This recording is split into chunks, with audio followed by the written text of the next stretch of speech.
Happy days. So, what week is this now? We are week 8. 2 months in. Look at that. And you're still here. That's some kind of record. But last time, you guys made your way to the Bowery, which is a fortress, a small fortress, not very big. You look on the map that was on Discord. So, as a place, it's a decent sized fortress. It's not huge. A few floors, and you reckon you could have about 150 men in here, maybe 200, pushing 250, 300 at a stretch. But it's quite a comfortable place. It's near the water, and let's mooch on over to the actual picture of it. There you go. Now, these back towers that you see here on this picture, these are actually built into the mountains. These are actually built into the fabric of the mountains, and they are storage rooms. So, I would say you guys have had a day or two here by now, recuperating. So, give yourself all of your hit points back, all of the things that you need to recharge. That's all back. And what we're going to do first of all is take a quick inventory of you guys in the keep. So, we're going to go down to the first floor first. So here is you can now see the size of it. So it's not massive, you know. So the bridge is down this way. Okay, that's broken. And yeah, it's pretty comfortable. You can have like 30, 40 men in here. Fighting men, anyway. The rest of the families need to find lodgings and stuff. So I'm going to let you guys do that. What would you guys like to do? Because there are different floors. This is the first floor, so when you're coming in. Obviously, you have stairs. These stairs are very long. Okay, so these are really, really large stairs. But obviously, you can come in this way, and we have a room over here that you can see. It's big enough for a few tables, chairs, things like that. A few rooms here. These are all musty and old, but can be cleared out in your living space or whatever you want to do with them. We have second floor, so if you go up these stairs, then you'll be going up the tower. And second floor is these stairs here that you can see. You're going up to second floor. So I'm so sorry. I'm getting a call from my doctor. Sorry. Okay. I'll wait for a minute because she's going to want to. It's only at the beginning. Yeah. So, how inconsiderate of a doctor should stand off. So these stairs here, are they stone stairs like the rest of it? Or they're all stone. This is all stone. Yeah. So everything's just normal stone. These stairs are going up to the ramparts, which are up here, which you can't see just yet because you're not on that level yet. But these stairs are the main rampart stairs. So as a mercenary, I would guess you've got the main rampart stairs. You think that's pretty much a weakness. You know, if everyone needs to be on the ramparts very quickly, they're all going to be filing up the same set of stairs. But you do have a special entrance here as well, which is something that you could do. Do you know what? I'll just. We've got. How long do you reckon we have? We'll have here. Did you say 2 days? We've got 2 days. Yeah. Okay. 2 days. So what we could do is run eventually. So we do a bit of a sort of Helm's Deep sort of thing and work our way back. So we can post a bunch of men fresh all in the courtyard here. Mm-hmm. The rooms with these stairs in, we can have archers or slingers or missile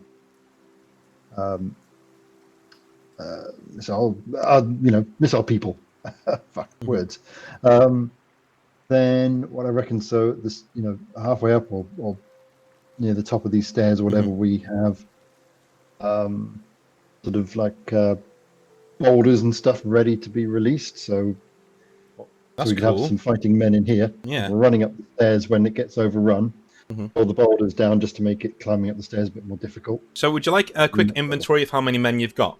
And how many... Yeah. Okay, so at the moment, I did have a graph of like how many hours you survived last time would have been how many men you would come away with, which is, And at the moment, you have 100 fighting men, okay? 40 of which are veterans, so 60 of them are the fathers, the grandfathers, and the smith who can hold a weapon. So you've got 100 men who can hold a weapon. 40 of them are veterans, and of those 40, 15 of them are guards. Okay, and you have 4 veteran leaders that I will name in a minute. Their names might ring a bell to you, and 21 men at arms. And the men at arms are essentially men who've been with you since the start, who've survived all of the way, sort of thing. So from when you were in Caledon right up until now is where they are. So you have Bjorn. So I'm gonna put in all the names. You have Bjorn, who was obviously the scout from last session that you remember, running around. You have Harlan, who is a quite a big bloke. He's a normal shield, shield man. You have Skjor, who has a 2-handed axe, and he's pretty beefy, pretty good fighter. And you have Harlaw the butcher, who you guys know as he's got a cleaver, and you met him in Caledon as well. So these are the guys who have survived, and these are the guys who the men that you have, the 100 men, are sort of looking to for leadership when you're not around, sort of a thing. Most of them are pretty capable of giving instructions on their own, but they will come to you with certain needs that they need doing. That's a really good idea. Like getting the boulders down and rocks. That's where you are. The one thing you do have are boulders. We have a lot of stone. Yeah, you have a lot of stone right behind you. So maybe that's a good idea to go with. You don't have food. That's one thing. So what we can do for these 2 days to make sure that you survive these 2 days, how about we don't need to role play it, but we have like a brain trust here where you discuss how you would go about getting food, how you would go about rebuilding some of the walls, because the walls are crumbling as well. They're not going to withstand a siege or anything like that. I mean, Lochnia, there are a few walls here. You're pretty sure if you ran into it, shoulder barged it, you'd be able to get through. Not ideal way of doing it, but yeah, you could be done. Okay. For those places, I reckon I'm going to draw where they are for you, so you can see where they are. Carry on. the walls look pretty thin. Yeah. So, wall here looks pretty thin. Wall in the staircase looks like it's about to give way completely. And the wall over here looks like it's about to collapse in on itself. Just because Alana's back, you didn't miss anything. Because Alana's back, we'll go to do the rest of the keep. So, this is the first floor. So when you first walk in, this is the floor you're going to get. Let's go upstairs. So upstairs, you have these separate rooms. These all have wood floorings. So, and when you test the walls, it's actually pretty well insulated as well. And of course, you have the tower here with a lot of murder holes that you can fire out of, and things like that. And we have the secret staircase over here as well, and another room over here above the room on the other side. This is actually looks like where you could put a ballista or any other siege work. And it looks like there's a mechanism here to lever it onto the battlements up here. So, pretty handy. Pretty handy. The walls are still giving way. None of them are load-bearing, though, which is pretty good. And then to go up the stairs, you were going... carrying on up these stairs. Yep, and obviously up these stairs. And up these stairs. These stairs do not go up, they only go down. So they just come up to this floor. Go to the next one.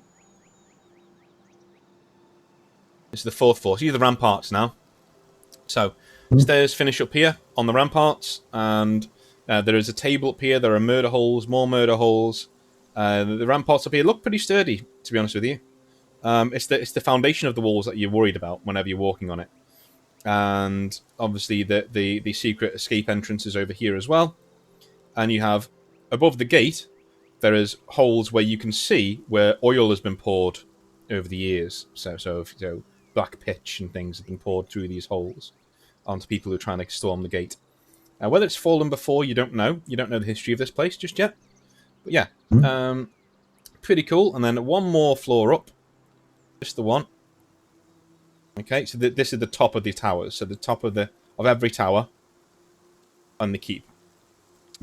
So those are what they are. So I'll ping you back to the start. What do you guys think? What are you guys thinking of doing? So Alana, you were away just for now. We're basically just taking inventory for now of how many men you have, how you're going to keep them fed. You've been here for 2 days. So ideally, look at the map of the Lothain Valley. What would you guys be doing in terms of keeping everyone fed, keeping them moving? Because there are about 70 people here who are not combatants. So you have 100 men of your own devising, by hook or by crook, but you also have 17 non-combatants. So the actual keep itself is approaching capacity. So we need to be looking at living quarters. We need to be looking at getting stone. We need to be looking at getting food. What are you guys going to do? Well, if we've been here for 2 days, I'm assuming we've already combed through. You said there were stock rooms and things like that. Yes. To see if there's anything of any use there. I'm gonna Like provisions or weapons or whatever. Yeah. I mean, for these 2 days, and we're gonna do the 2 days now, so they haven't happened yet. But by the time you finish, we want you to have done 2 days of like scavenging and things. In the keep itself, there are rusted weapons. There's no food to speak of. It was a little long rotted away. The place is a barrel of cobwebs, but a defensible barrel of cobwebs. So yeah, I think you would have to send people out into the wilderness to go and get food if that's what you wanted to do. But how you adjudicate that is up to you. I mean, I imagine each of us would probably, kind of go out with a group to work on one of the things. I think, like, I bet our best bet for food would be hunting in one of the two forests. Mm-hmm. So if we look at the And, map of Most likely the Grail would, because it's closest. it is closest, but that's also the general direction right. the forces are coming Good from. point. Although since Arden knows the Grailwood better, she could take like one or two people and go and do some hunting. Sure. But if we were sending less experienced people, we could send them to the Dwarf Approach woodlands and just, the less experienced people be further away from where the big old pile of Falkir is that's, was Brindle. I mean, that sounds good. We've got a butcher as well, so hunting seems like the obvious thing to do. And given that Arden is probably the only one who's actually any good with any kind of missile, I say any good. I mean, when she's not shooting us in the back or the leg or whatever. I mean, she's definitely hitting things. Yes. Which, by the way, that hasn't happened for several sessions. It hasn't happened since I showed up. You've just shot villagers. Only one. Only one. So, of the one thing you did miss, Arden, was there are 4 basically lieutenants. These are guys who the fighting men are looking towards. So you have Bjorn, who you were with on the ramparts last time. You have Harlan, who is a shield man. He's part of a shield wall. He's respected. He's an older man. You have Skjor, who's a 2-handed axe man. So he's pretty big, pretty brutal. And you have Harlor the Butcher, who is, as you know, is a butcher that you met in Caladon a while back. He's just named the Butcher. He's actually a carpenter. Yeah. So let's just say when you guys are in the keep here, so we've got you guys just around here, and this is the first day after you've come from Brindle. Where is everyone? Let's do it. Where is everybody? Where would everybody be?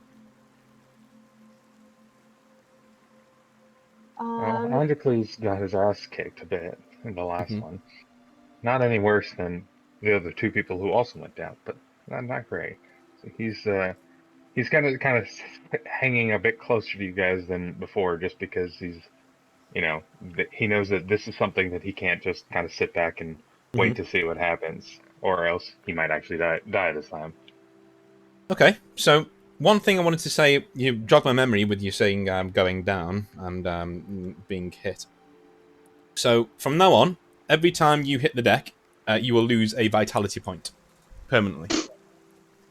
If you get to 0 vitality points, your character is dead. So there is no rolling, there's no anything like that. Your character either has to retire or is dead. We're not back doing that, so don't worry. But from here on in, things are getting a little bit more serious. So if you go down in combat, you're going to be taking a hit to your vitality, which is bad. You can get it back through training and staying healthy, and but it takes a few sessions. So just a proviso moving forwards. So go ahead and draw yourselves where you reckon you'd be on the map, if you would be so kind. Are there any? I'd be on an upper level probably, but after hunting, I would probably keep watch up top because I have good perception in the. Lockney, you going to say something there? Is there a gate or anything? Are the gates There being is shut? a gate. Yeah, it looks pretty rickety, and you're not even sure the gate's the best way to assault the fortress if you're assaulting it, because you've made a point of going around looking at the walls, and there's 3 of them that worry you severely. So and if you were taking it, you're doing it that way. Like if I was taking this place, what would I do? And even Flissy's come back and just kicked the gate and said, to the proviso of, this would take a while to get through, but I think, if we got a few grappling hooks, we could pull down some of these walls. Right. In which case, yeah.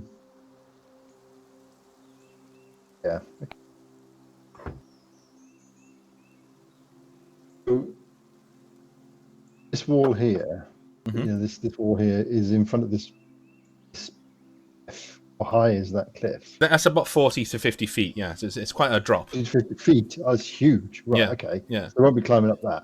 No. Even the ladders won't be that tall, I wouldn't have thought. Yeah, So yeah. it's a comparable sort of size all the way around. I mean, if you're looking at the size of your walls, I'd say they're pretty stout. They're pretty tall.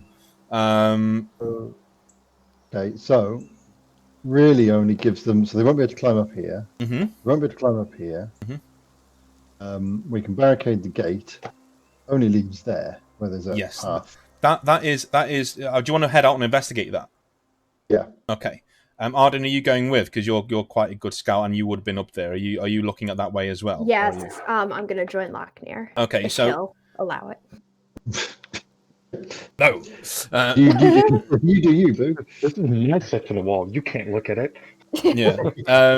Okay. So this is like a natural ramp of grass here. Both roll a perception check for me. Sorry, Androcles is going to be going along with them. Okay. All 3 of you roll a perception check then for me. That's all right. Okie dokie. Not that imperative. You get good rolls. Don't worry about it. So Androcles, you kneel down as Arden goes up the slope, and Lochner is just holding around, looking at the general lay of the land and where an army would approach from. You can tell that there used to be wagons pulled up here. So underneath the grass are like track marks and things like that. Certain parts of the ground are more worn than others. And you're using your senses as an Achaean, you can even taste like ox on the air and residual traces of different animals that have used this slope before. Okay. So it's a pretty solid, ramp. It'd be hard to. Yeah, it's pretty sturdy, and it's been used before. Yeah, and when you Arden, do another roll for me. Are you approaching the wall? That's broken. Like almost? walking up the ramp right there. Okay. Yeah. So do another perception check for me. Okay. Doesn't have to be very high. Yeah. Okay. So you can see most definitely that this used to be another gatehouse. And it's been before the place was abandoned. It must have been hurriedly made into a wall and then just abandoned. So this must have been an old gatehouse where people used to bring stuff up into the keep. I will tell the other 2. Mm-hmm. Makes sense.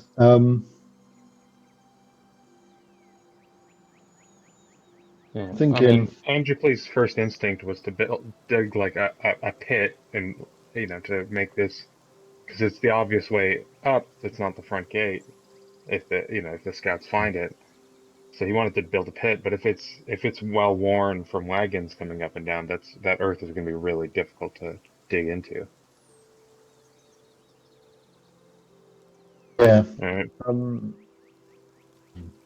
One thing we could do here is block that off so they can't come round to here. That's good. Yeah. So they're forced to stay on the platform. Like a murder ground, basically. Yeah. That means we can look out on these towers here to make sure that. I think we're almost certainly going to have to attempt to repair this section of wall. just we're gonna have to get stone and do that. There's Let me no just- real way around Oh. it. Let me just I- switch for a minute. Nameless, whereabouts are you? In the keep at the moment? I am checking the storerooms, etc., and maybe looking around to see if there are any rooms or pathways that we can retreat through the fortress in order to lead them on a merry chase, basically, Cool. to our last stand, if necessary. So, are you sending the men to do that? Like, you're just sending them here, there? Yep. Okay. Yep. The report that comes back is that this looks like a last stand kind of a place. There's no underground here. You hold it or you die, essentially. Right. So, what they're saying is they could excavate this so that it goes down into the ground as well. So there's a staircase to going in both directions, but they would probably just smash through the walls first. So the walls of the men who are masons, there's only like 2 or 3 of them, but they are saying, the walls are the main problem. We can dig down into the bedrock here. It's quite easily done with the amount of men we've got, but we wouldn't survive a siege for 5 minutes with no food. And you don't find much in the way of supplies at all. It's mainly just rusted weapons, things like that. There are the weapons that you can burn down for slag. The blacksmith is very much I can sort this out. The blacksmith from Caledon, he's like, I can probably melt this down. If I had a smelting place to do it, I could probably do that. And when you're actually on the top level, roll a perception check for me when you actually make it to the ramparts and you're scouring around for weapons and things. And maybe you're at high ground, so add 8 to this. I would add 8 to it. Mm.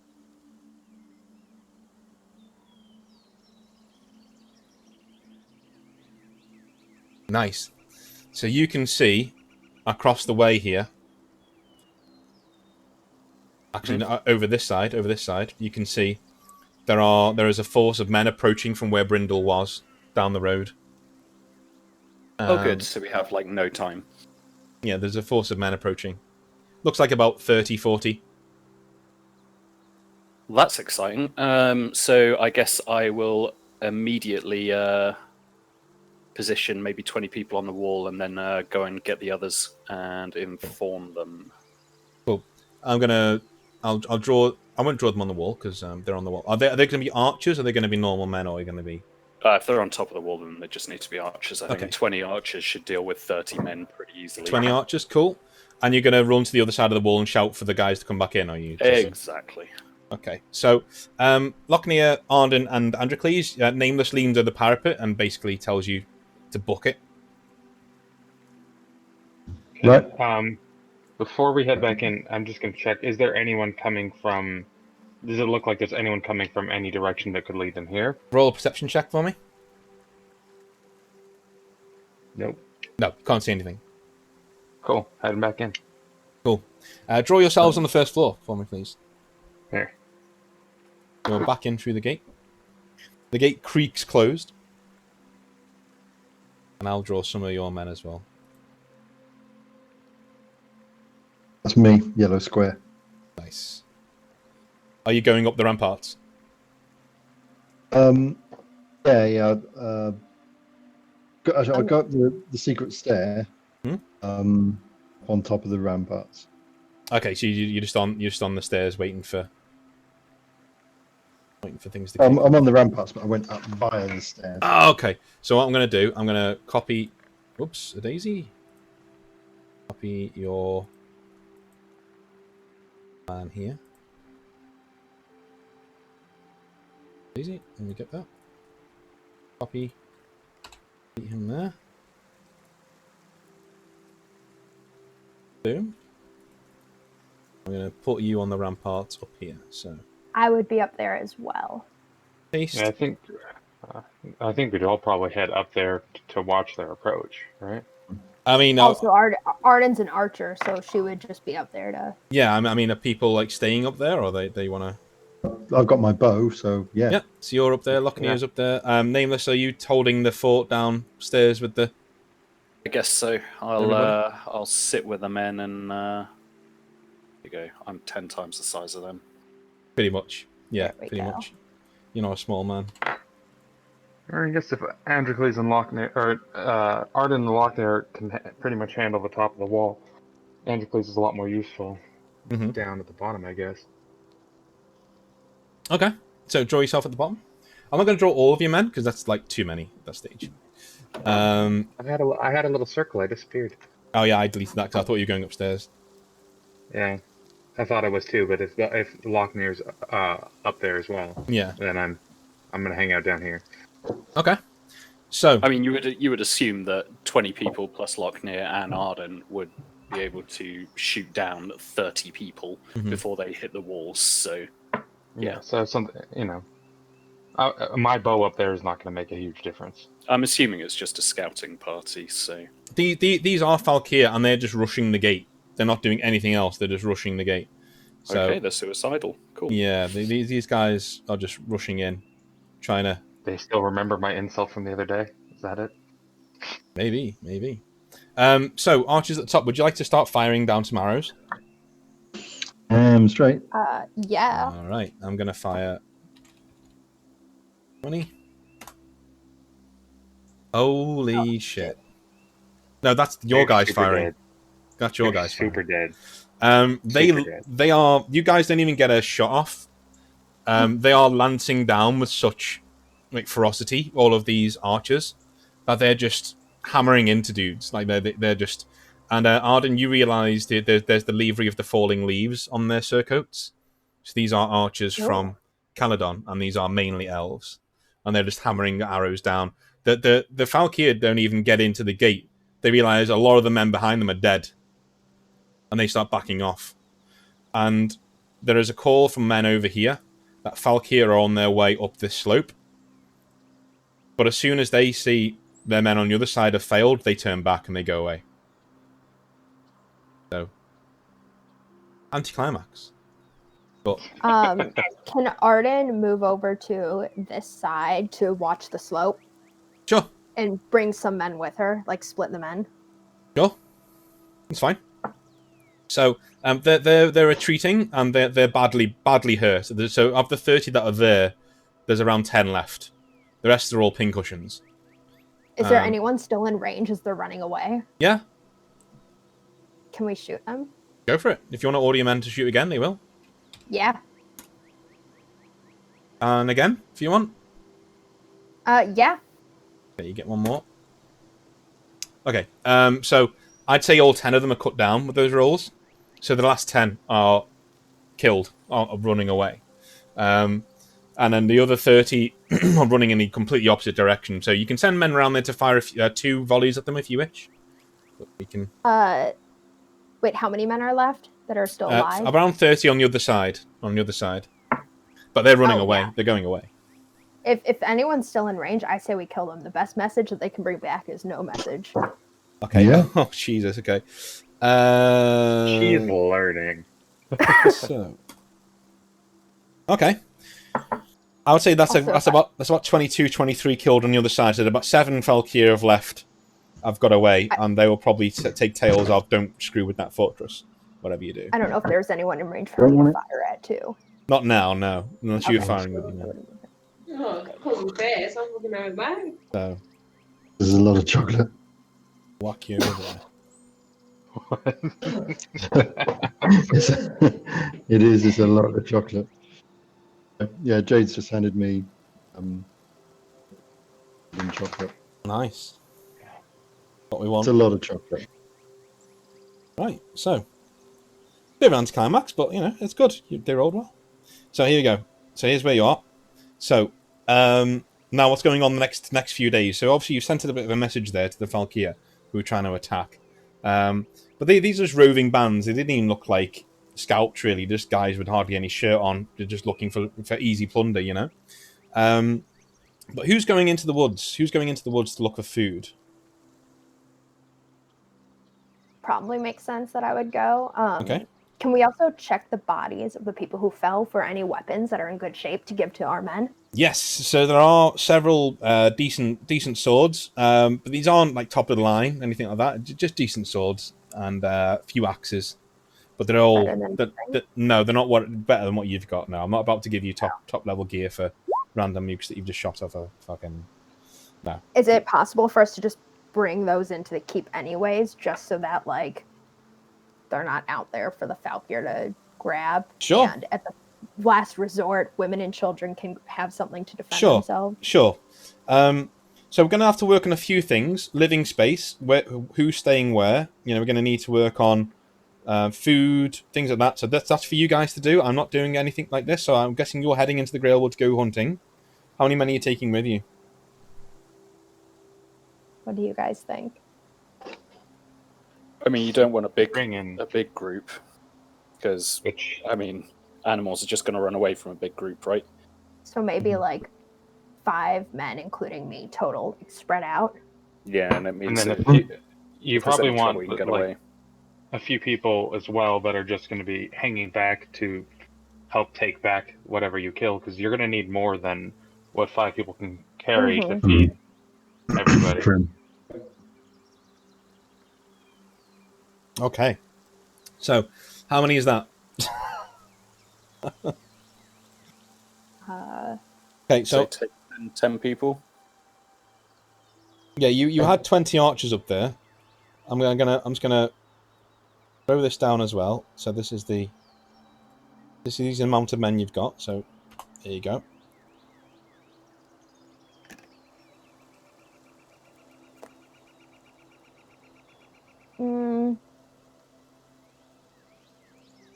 So take for hunting, people, go in pairs. I'd say have 3 pairs, and then for each pair, have another pair of people to basic butchery on site, and then Although we want to leave people behind to defend the keep. Like, we don't Well, want to there'll leave. still be yeah, but I mean but that's take a dozen people, including the people who are coming with to help carry the the whatever you killed don't have to be fighting men. Yes. Good point. So how many men are going? So, Probably a dozen with our 7 and 12 T. 9, 18, 26. Yeah. so Arden, you're leading the scouting party. How many men are going with you? Let's say a dozen. A dozen. Okay. The 12 go. Following the wisdom of Androcles. So let's go with 12. Do you want to take any of the named characters with you? Any of the named lieutenants with you? Bjorn can come along. Okay, cool. So Bjorn and 12 other people going with you. Right, okay, cool. Roll a couple of d20s for me and perception rolls. Investigation rolls in the Oh, wait, the and we're in forest. the Grailwood, right? Yes. Sweet. Okay.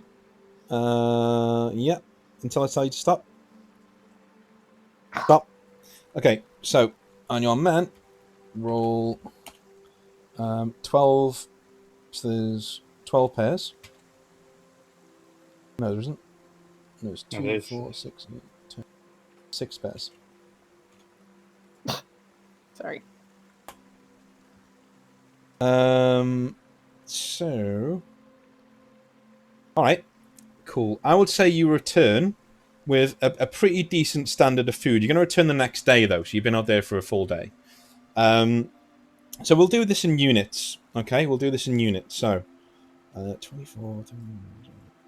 So you have 175 units of food. 175 units of food. That needs to be cooked, obviously, and prepared. But it's decent, yeah. It's a decent game there. So so you got rabbits, you have fawns, you have a few stags, you have wolves. Even you've killed a few wolves. There's still meat, and yeah. So you'd say that 175 is enough for about 5 days. 5 days worth of food you've just gotten in a day's worth of hunting. So that's pretty cool. So what are people doing in the keep whilst this is happening? Whilst this is going on? So Androcles mentioned that perhaps we should try and shore up the wall here. Mhm. What I think is the opposite. Get a very inviting target. So and we block off here so they won't come round. They'll be clamouring to come through here. Hopefully in their murderous rage. And it's a choke point. if we shore it up, then they're going to use their ladders more along this whole wall, spread themselves out. So, Well, yeah, I mean, Androcles agrees that could work, but it needs to hold long enough for us to, that they don't just come pouring through, because they outnumber us significantly. sure. But I mean, if you make it sort of 2 or 3 people at a time can get over, if they've got 100, well, it's going to back up really quickly. Yeah. I think by taking some of the stones or some other stone around here and just making like stone fields that's just absolutely covered in big loose stones, it's difficult to walk over, sort of slowing them down. Then we can have people up on the ramparts on this wall. Nameless, are you offering an worried. opinion on this, or are you doing other things? Well, my thinking is we obviously have a wizard who's pretty good at burning shit. So, given that that's a choke point, why don't we just kind of leave him there with a small group of men and just have him flamethrower effect into the choke point and just hold them? Like, they're not going to walk into fire, are they? I mean, you'd hope not, anyway. Yeah, we can. So we can rend down the fat, and we can actually sort of make. We can cover it in oil, which is obviously slippery but also flammable. Yep, So, that would be pretty cool. And then we have like a Game of Thrones situation where they set the sea on fire with wildfire. So we could kind of do that in effect, But with people. but with people. Mm. Yeah. So what I'm getting a sense of here is that you guys are getting the amenities first, and then you're going to look around to see if you can buy things like oil, things like that, are going to make this place more defensible. I mean, I don't think there's nowhere to buy anything, is there? There are towns around. There's Lothain. I mean, there's towns around. It's more than 2 days away. Surely. It's more than 2 days away. It is. But you've got 5 days of food left, and that doesn't mean. And you when you're out and about, you can leave people here to do foraging in, whilst you're gone, and you can elect someone to be in charge of the castle whilst you're gone. Not a problem at all. So, and they will get supplies. I'll roll for that off screen. But They will at get that supplies, I point, think. shouldn't we just bring all the people to Lothain? Like, if we're able to get there, shouldn't we That just... big of a group would be. Yeah, but I mean, like in sets, like bring some people, like non-essentials, with us when we go to get oil, just to offload the civilians. Would we want to do that though, in case the force pushes to Lothain instead of coming here? Wouldn't it be better to bring Lothain to us? Yeah, that's true. Yeah. Look for me on the morning of the 3rd day. And how Something. well, for those who've been to Lothain, how well fortified is Lothain? Lothain is I mean, you guys know from reputation, it is a walled town, and it is much bigger than this. So if you were to get, I'd say around about 8,000 to 9,000 people live in Lothain. So this castle can hold 250 max. I would say it can support 250 max. You can have people camping on the outside of the fortress. There's no problem. But even then, space is a premium. Disease is a thing. So I'm not like saying don't do things, but I'm making you aware of the risks that your character would know, basically.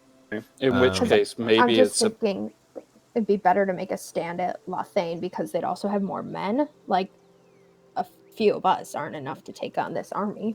What were you going to say, Nameless?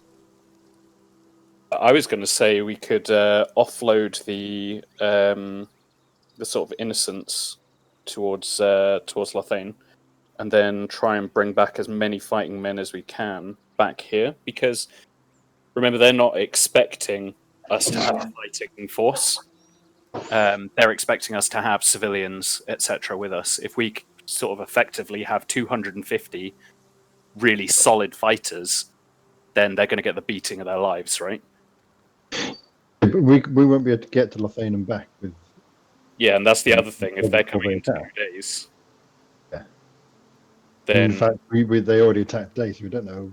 No. Don't know. Maybe we send one person to send a message to Lothain to send for reinforcements. I mean, we have one guy who's proven to be quite capable of just wandering around without getting murdered. Especially if someone has like a horse, maybe, just so they can go really quickly. they're not We having have my a horse. They are not having my horse. Have you I mean, we named your have the horse? horse. I haven't named my horse because You- I haven't got So to do it's a anything because we've not had nameless any. horse. Yeah, there you Well, go. Nameless has a horse, but there was also the horse that came with the wagon. When I mean, we that's got faster than someone walking or running. yeah, but remember the horse that came with the wagon Yeah, Boris. original. Yeah, Boris. He's a pack So horse, yeah. yeah, I mean, if we sent Bjorn out, since he's proven capable of going places and not getting murdered, Okay. and he could take the pack horse and at the very least get some oil and some extra arrows and So, yeah.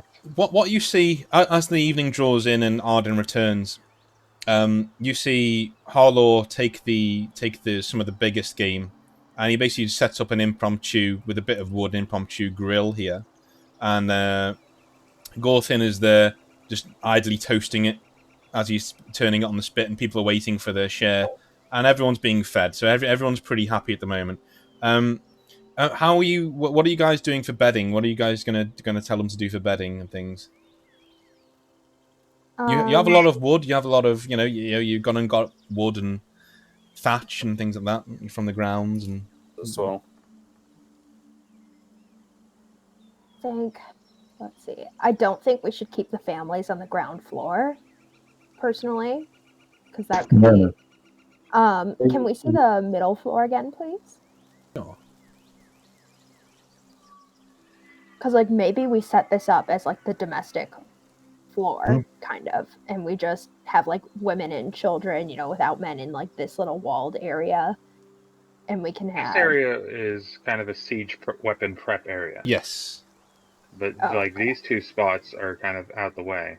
This one could be used as storage for, weapons or whatever, or like this, stuff that we use up on the walls, like stones for, throwing down, oils for Mhm. dumping down, stuff like that. And then have the proper siege weapons in here. And then, What? then the bottom floor would be more just barracks and general armory. The problem with putting stones and things here is the only way you can get them up onto the walls is to go down these stairs, outside, No, and either up these or up here. So, Oh. Well, so I I can think keep the stones on the top of the ramparts. The ones they're Yeah. going to throw over. Yeah, I agree with that with Lochnair. Yeah. Or there was a way to get from here to the top of the walls, you said, Dean, yeah? Yes. So, from here there is a winch mechanism that can pull up. It's very rusted, so it's going to need repairing, but it can do a ballista maybe on top of the wall, scorpion bolt thrower, something like that. It can go on top of the wall from here, and then it reels forward onto the wall. Then we should have the blacksmith work on that. I would agree with that. Well, we're going to set up the blacksmith, and I'll write it down. Wouldn't he have to work on it like right at Yeah. the source? Like he's going to have to be as close to it as possible. I Yeah, mean, it how doesn't big have is to be, this like, right room? there. Would he be able to have his little forge set up in here, and then have an area, like have the ballista on the other side, so that he could do just general metalwork as well as have work on the ballista? Well, the blacksmith is called Aiden, and he says he can set up a shop here if you want. He can actually do a blacksmith's open air blacksmith. It's pretty, he only needs an awning to go over it, and he can get something set up. I think his shop should be set up on the ground floor, or like somewhat like outside or something, instead of right here, and then he just can come up and down to work on it. So Instead of having this, instead of have a having couple a of forge in civilians the as middle. apprentices, Yeah. and just have them all. What's this room being used for? That's empty. Okay, well we can definitely put some people in there. That can be one kind of quarters. these other 2 rooms. And then... And, there's a nice little spot right here that we could just kind of tuck the blacksmith in, and he could have, use the wall for one side of it, and then build his awning off of this, and just kind of... Cool. So we've got a siege works done up. So we're going to have dormitories. Call them barracks for now. Since you're not even sure if you're having... you're not even sure if you're having the men staying here. Yeah, so they're there and right here.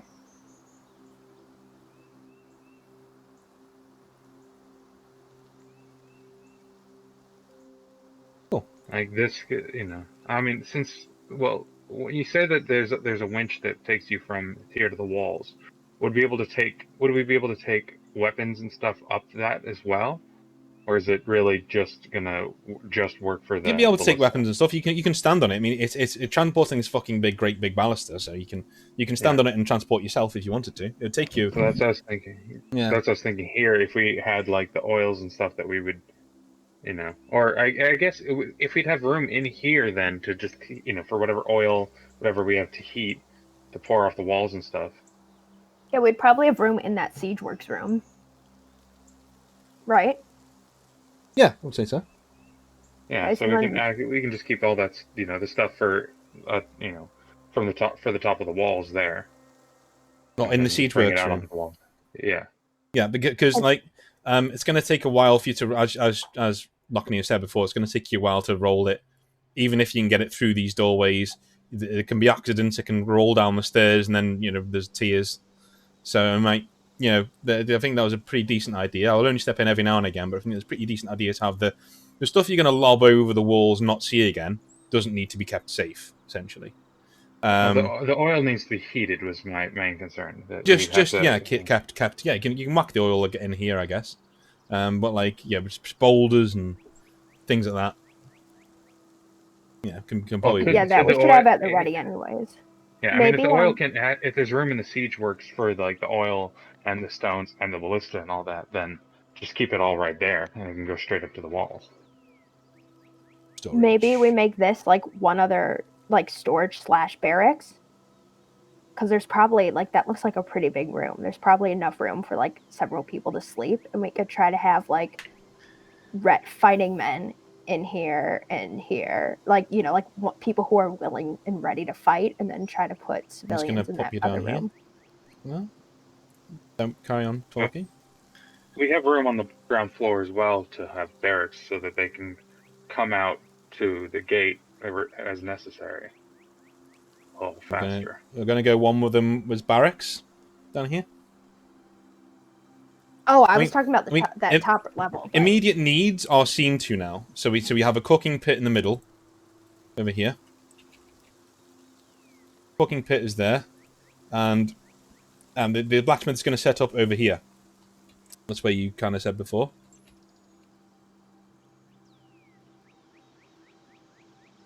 Blacksmith's nook. Okay, so immediate concerns are pretty much seen to. Where are you guys staying with the night? That's the thing.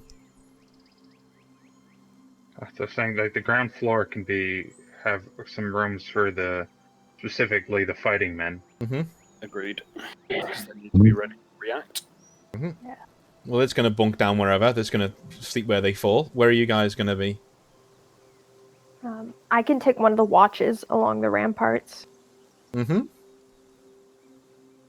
Well, you're going to have to sleep, though, remember? Oh, well, yeah, then when I sleep, I guess I'd be in one of these rooms down here where there's space. Cool. I think everybody's the same. You only need one person, or maybe 2 people on watch. Ramparts.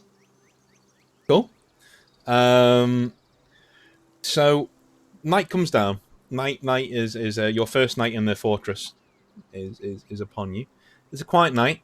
Your lieutenants dole out the watches on the walls. Androcles, pick a room. Where are you staying? Where are you sleeping? I'm guessing you want to be sleeping on your own. He figures there's enough people in and around. How you said it's getting towards summer, right? Yeah, you can sleep outside Yeah, if you I want to. mean, yeah, he's probably just find a good spot of grass. I imagine he's probably not the only one. No. So he's not quite ready to. He wants to be. He knows that he needs to kind of work with the people a bit more than he has. So he's not gonna kind of go off and find some dark corner, but Okay. he's not also gonna sleep in the press, so to speak. So you're just around, so there's people lying around, and you find like maybe the shade of this boulder here. You just like Yeah. that'll do, and you're camping down. So you start to fall asleep, okay? And in the corner of your eye, you see a little bit of movement, and you actually hear light footsteps on the gravel that then stop right next to you. You are now See who awake. it is. Let's see who it is.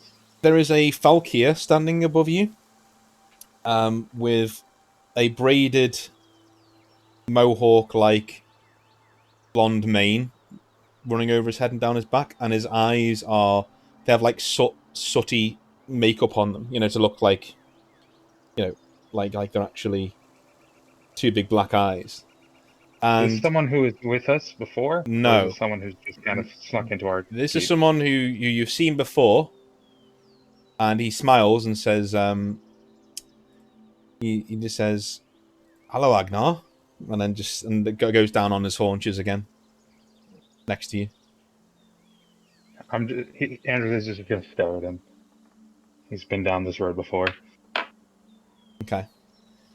So he says, "It appears you haven't fixed your walls." And, like, nods his head over to the walls. I hadn't noticed. He just shrugs. It's like dripping sarcasm. As well, I'm gonna keep giving you the same message until you hear me out. And he just sits down on his backside on the grass. And he looks up at the sky, and he's just like, "It's a nice place you picked." And he looks around and says, "A lot of others are very, women and children upstairs, I'm guessing." Where they fit? Yeah, they don't really fit anywhere in a place like this. And he's smiling wistfully. He's not like really, looking at being intimidated or anything. He seems pretty relaxed, like he's sitting in a summer's evening, on his own land. Androcles is a lot less stressed out than the last time, because this is now this isn't the first person to bring this up in however long it's been. This is now like the fourth time that this has kind of been a thing. So he's just. This is the same guy as last time as well. So he literally, So he knows he's not looking for a fight. He knows what he knows what he wants him to do. So, but it's just not what he wants to do. So he's just gonna kind of sit there, and he'll sit up and like lean against the rock and just let this guy go on until he leaves again. Okay. Kind of. So he locks eyes with you and says, "The great moot's in 7 days."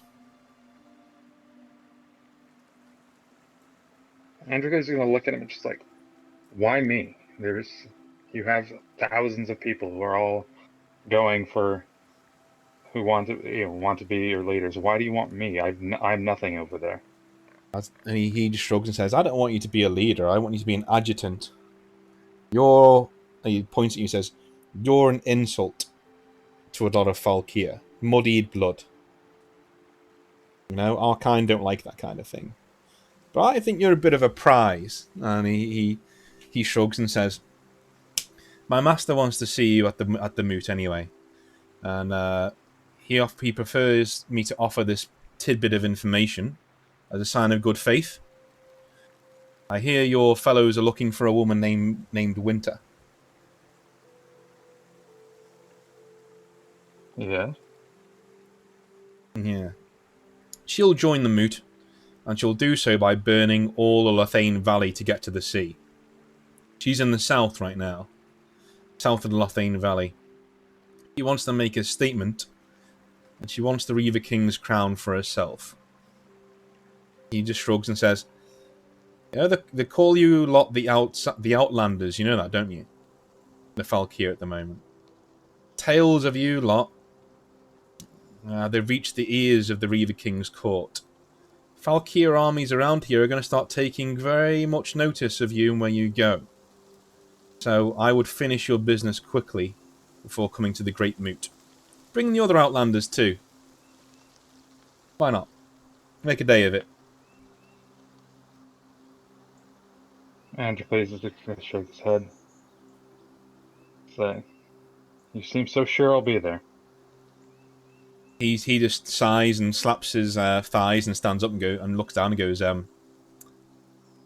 all this time wandering, not knowing who you are or what you want, I think you'll chase certainty to the ends of the earth, my friend." And he just smiles and backs away into the dark. And as he does, he just goes like you watch the darkness where he is, and he just disappears. You don't see him climbing up the walls.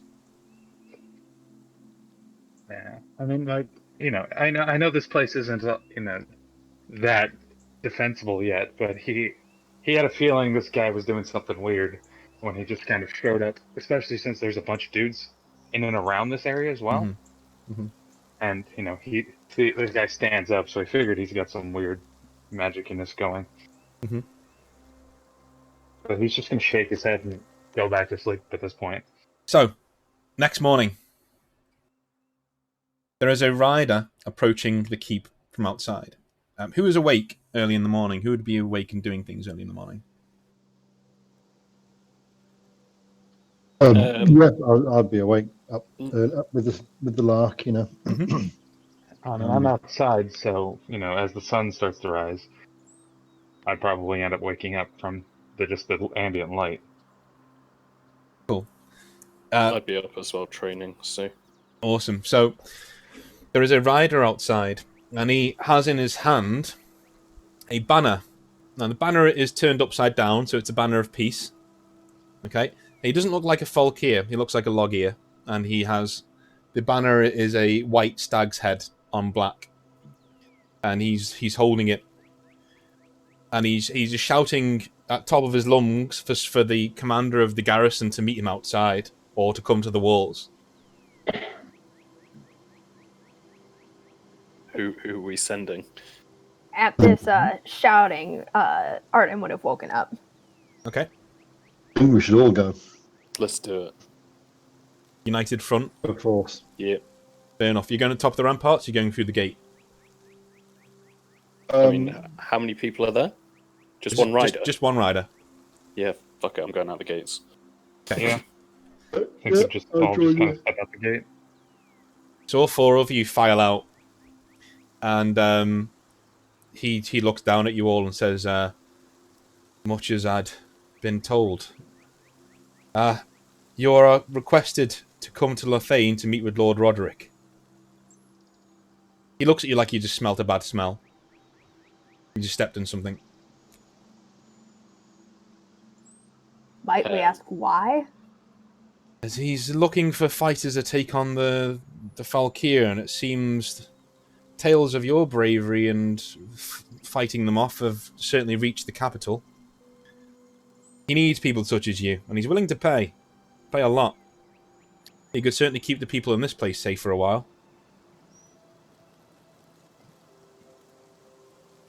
But leaving these people means that they're then less defended. He shrugs and says, well, there are a lot of people out there behind no walls, with nobody protecting them. We only require you four. We don't require anyone else. Oh, we've got a people to defend, haven't we? Yep. Paid us a lot of money in the past. We owe them that, if nothing else. He nods and says, he goes into his ledger book, and you can see he's got like quite a shaggy beard. This man's not a warrior; he's a clerk.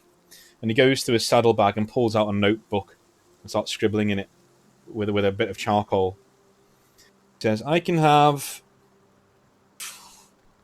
50 men here tomorrow. good men, trained warriors to look after your fortress while you're away.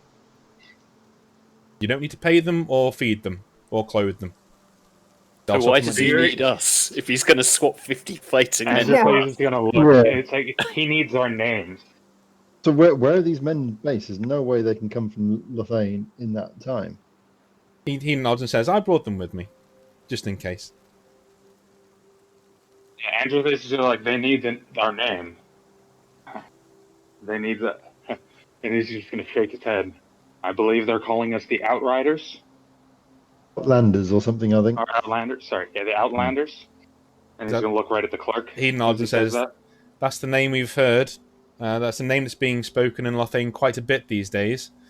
And let's say the Lord has caved to certain pressure from the people to bring you in. The sight of you will lift spirits a little bit, he feels.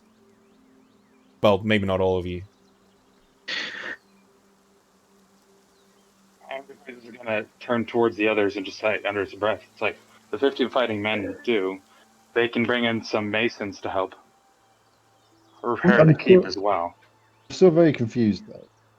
We've come from Brindle to the Bowery. Brindle was attacked and overrun. Escaped. All these people up through the woods up to the Bowery. How the fuck did this guy come from Lothain with 50 men, not notice that Brindle is absolutely brimful of bad guys? To be fair, we did burn Brindle down on our way out. True. And Are you voicing this? Are you voicing this out loud? Yes. Okay. Absolutely. And deliberately so he can hear it.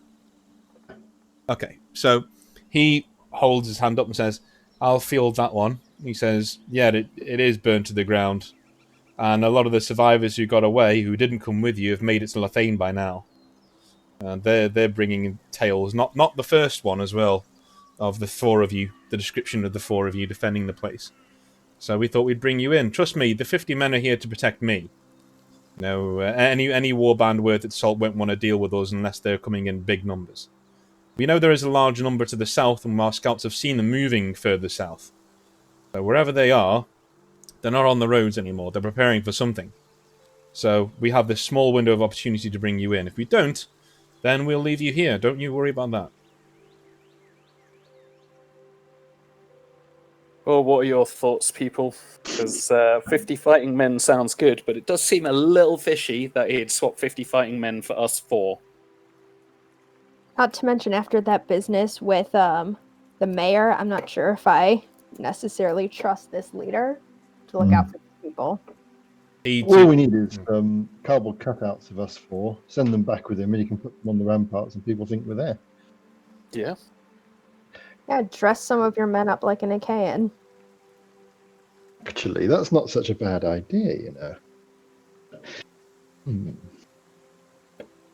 Could we find enough people like us? We're quite hench, aren't we? We're just not. I mean, like, if nothing else, like Arden is fairly normal size, but the other three of us, I think, are kind of gigantic. Yeah, we do kind of stand out a bit. And even if you did do that, would this guy go along with it? He knows what you look like.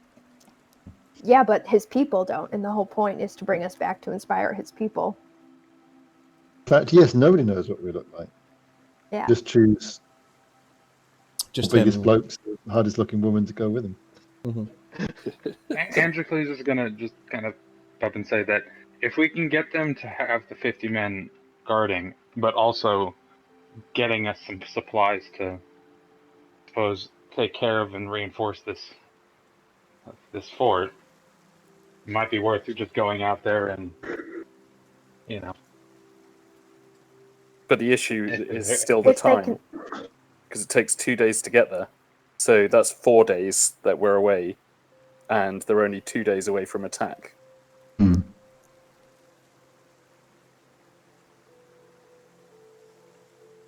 It depends whether we want to leave these people up to their fate in the hands of someone that we've only just met.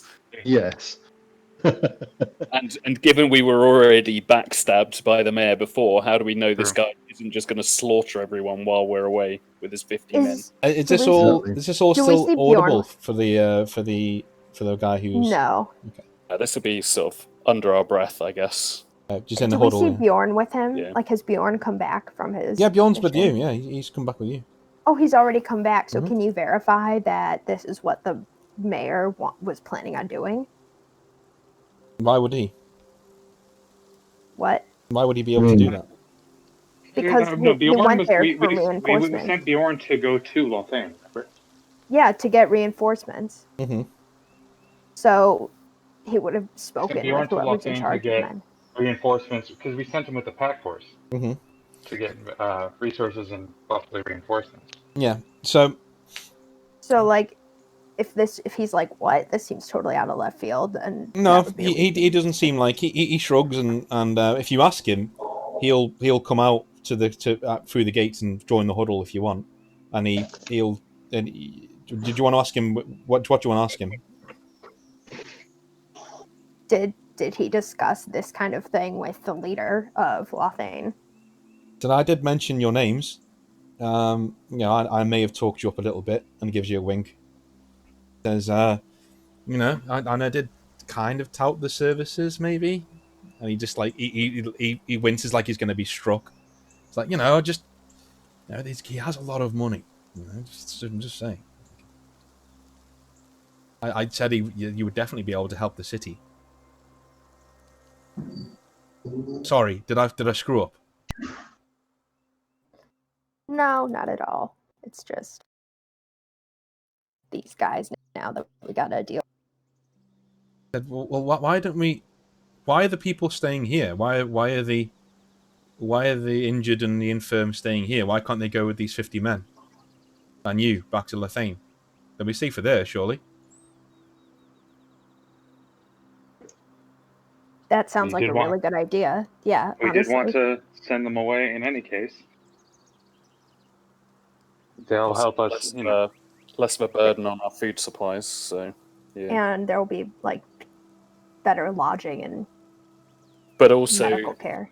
are we again going to trust a load of innocents to a guy we have literally just met with 50 armed men who's managed to get all the way here without encountering anything? I don't know. Bjorn nods to you and goes, "Don't worry." Slaps your shoulder and goes, "I'll be there." Yeah, I don't think you can take 50 men on your own. Ha! Yeah, probably.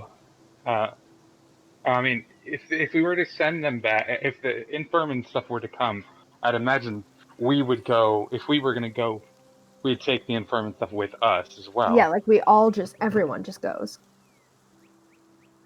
But Androcles is going to kind of turn towards the guy because the guy hasn't shown us anything. He's just said that he's coming.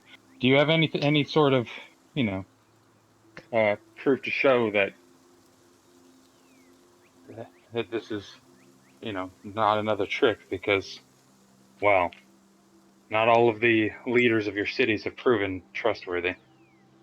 He just shrugs and says, "Well," he motions and 10 men burst from the undergrowth and start running towards you.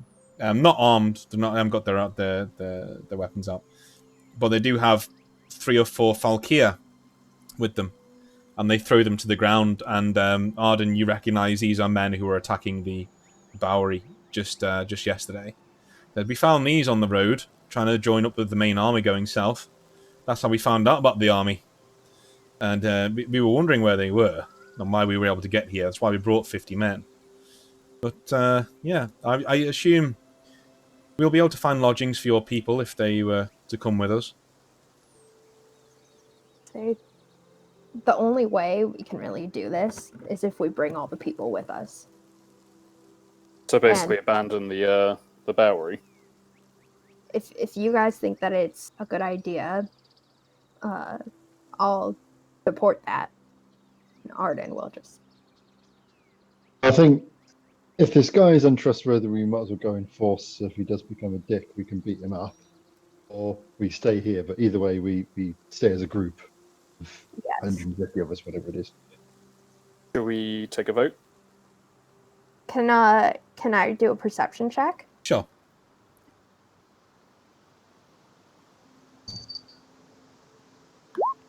Oh, nope. Cool. What are you trying to look for? See if he's telling the truth or if he's trying to trick us.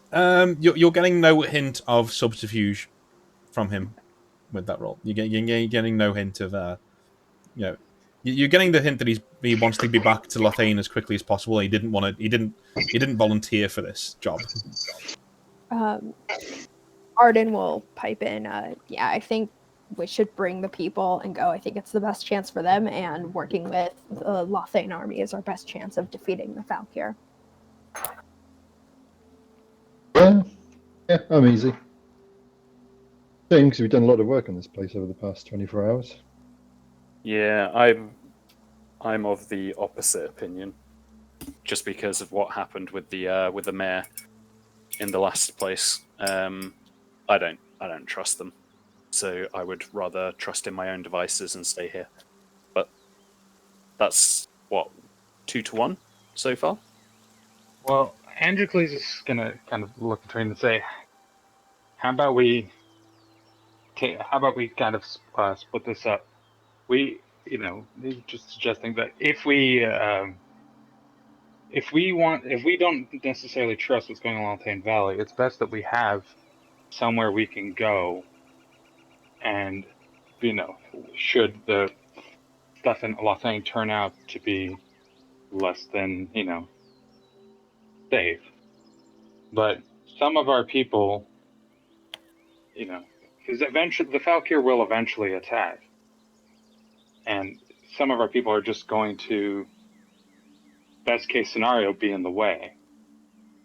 If we were to go with them and give them or if we were to take some of the weakest and the least capable people to Lothain with us, and some of our men, but leave a good contingent of our men here to keep, hold the keep, and some of the men that that they've brought, have our men outnumber them well. Just should they prove untrustworthy, they can deal with them, but have a reinforcement just in case. We can also leave it to the people with us whether or not they want to go to Lothain. Yeah. Some people might not be able to travel and might feel safer here, but some might really want to go. So Yeah, just kind of take some of each with us, so there's no one group either way. We need to, Lochnia, Flissy comes near you and says, He always does. Yeah. He says, as much as I loathe to see you go, I can stay here with a certain amount of men if you want. I'll keep scouting the wilds and reinforcing the walls. I can do that. Yeah. Okay, well, Yeah. let's do that then. If you don't mind, it'd be a shame to see you go, but Should I keep the less useful fighters here? We have walls, after all. I mean, Lothain has walls as well, so That's true. I mean, we're going to Lothain to, as much for our name as we are for our fighting skill. I think that having a good portion of our stronger fighters here in case we're attacked, and to watch over whatever contingent, he's going to gesture towards the guy from Lothain, whatever contingent that we decide to leave with them, should they turn on our men, I'd rather have a few more fighting men that can take them down without much trouble. Androcles, or Arden will agree with Androcles. Cool. So we kind of decided on a plan then. So are you gonna have let's do the numbers. Let's do the numbers real quick. So you have, all in all, 100 fighting men, 40 of which are veterans. Where are the veterans going? You can split the veterans up as well if you want. I would say we split up every group, basically. Okay, so Androcles would suggest leaving like 2/3 of the men at the keep, or even 75% of the men at the keep, and then having at least, preferably like 2-to-1 ratio of our men to their men. Mm-hmm. Should that become necessary. And it's more just that the men we'd be bringing with us are more just that be an escort to get us to discourage small raids. Okay, so the 50 men that he's brought with him, or would you like them to stay here, or are they going to come with you? Maybe we'll just leave a few of them behind. Like 20. Mm-hmm. Cool. Yeah, split them up. Excellent. Okay, cool. So, he says, "So you've made up your mind?" That way. He nods and says, "Well, I'm ready to leave now. If you are." Just grab my things. Yep. Yeah. Let's rock and roll. I mean, Androcles is gonna just before we leave, he is going to just take Nameless and talk to Forvian and says, "I do think that it will be important for us to at least somewhat reinforce these walls before while we're gone. See if we can just get the men working on that." Yeah, Flip, well, Felicity said she was Felicity going to just deal with that. finger guns you and says, "I've got it. I've got it covered." He's actually gonna like give her a nod that's like a lot more like gracious than you're used to seeing from him. Like the walls are kind of bothering him for whatever strange reason. Okay. So she It's like a takes it strangely as, grateful look. she looks at him like, okay, and then almost as she's walking away, she does Lothain and she points to her own eyes and points to him. Fucking keep an eye on, and then just walks off.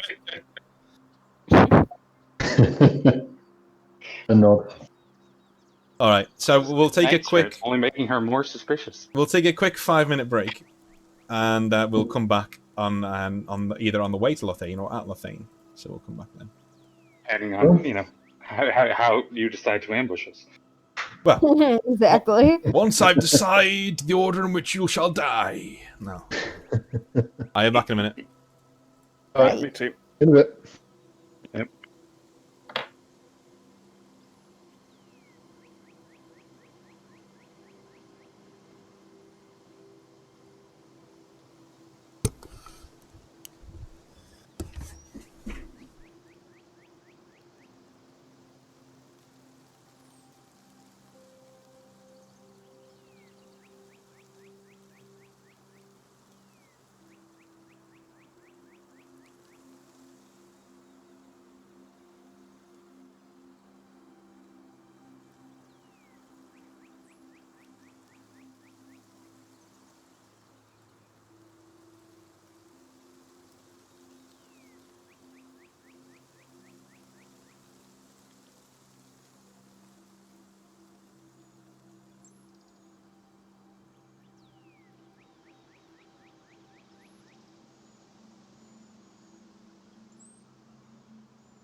I'm back.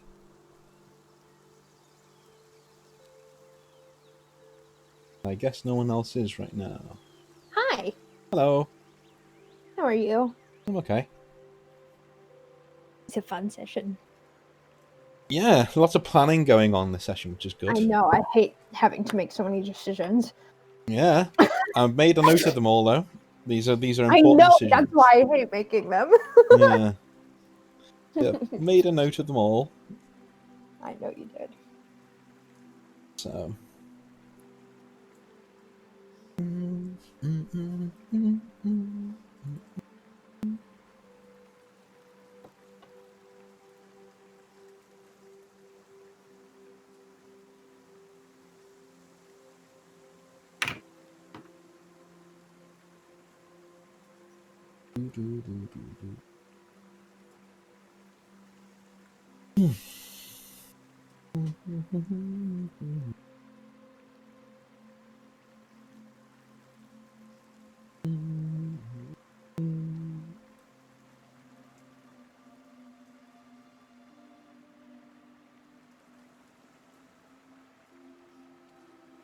Okay, that's everything made a note of.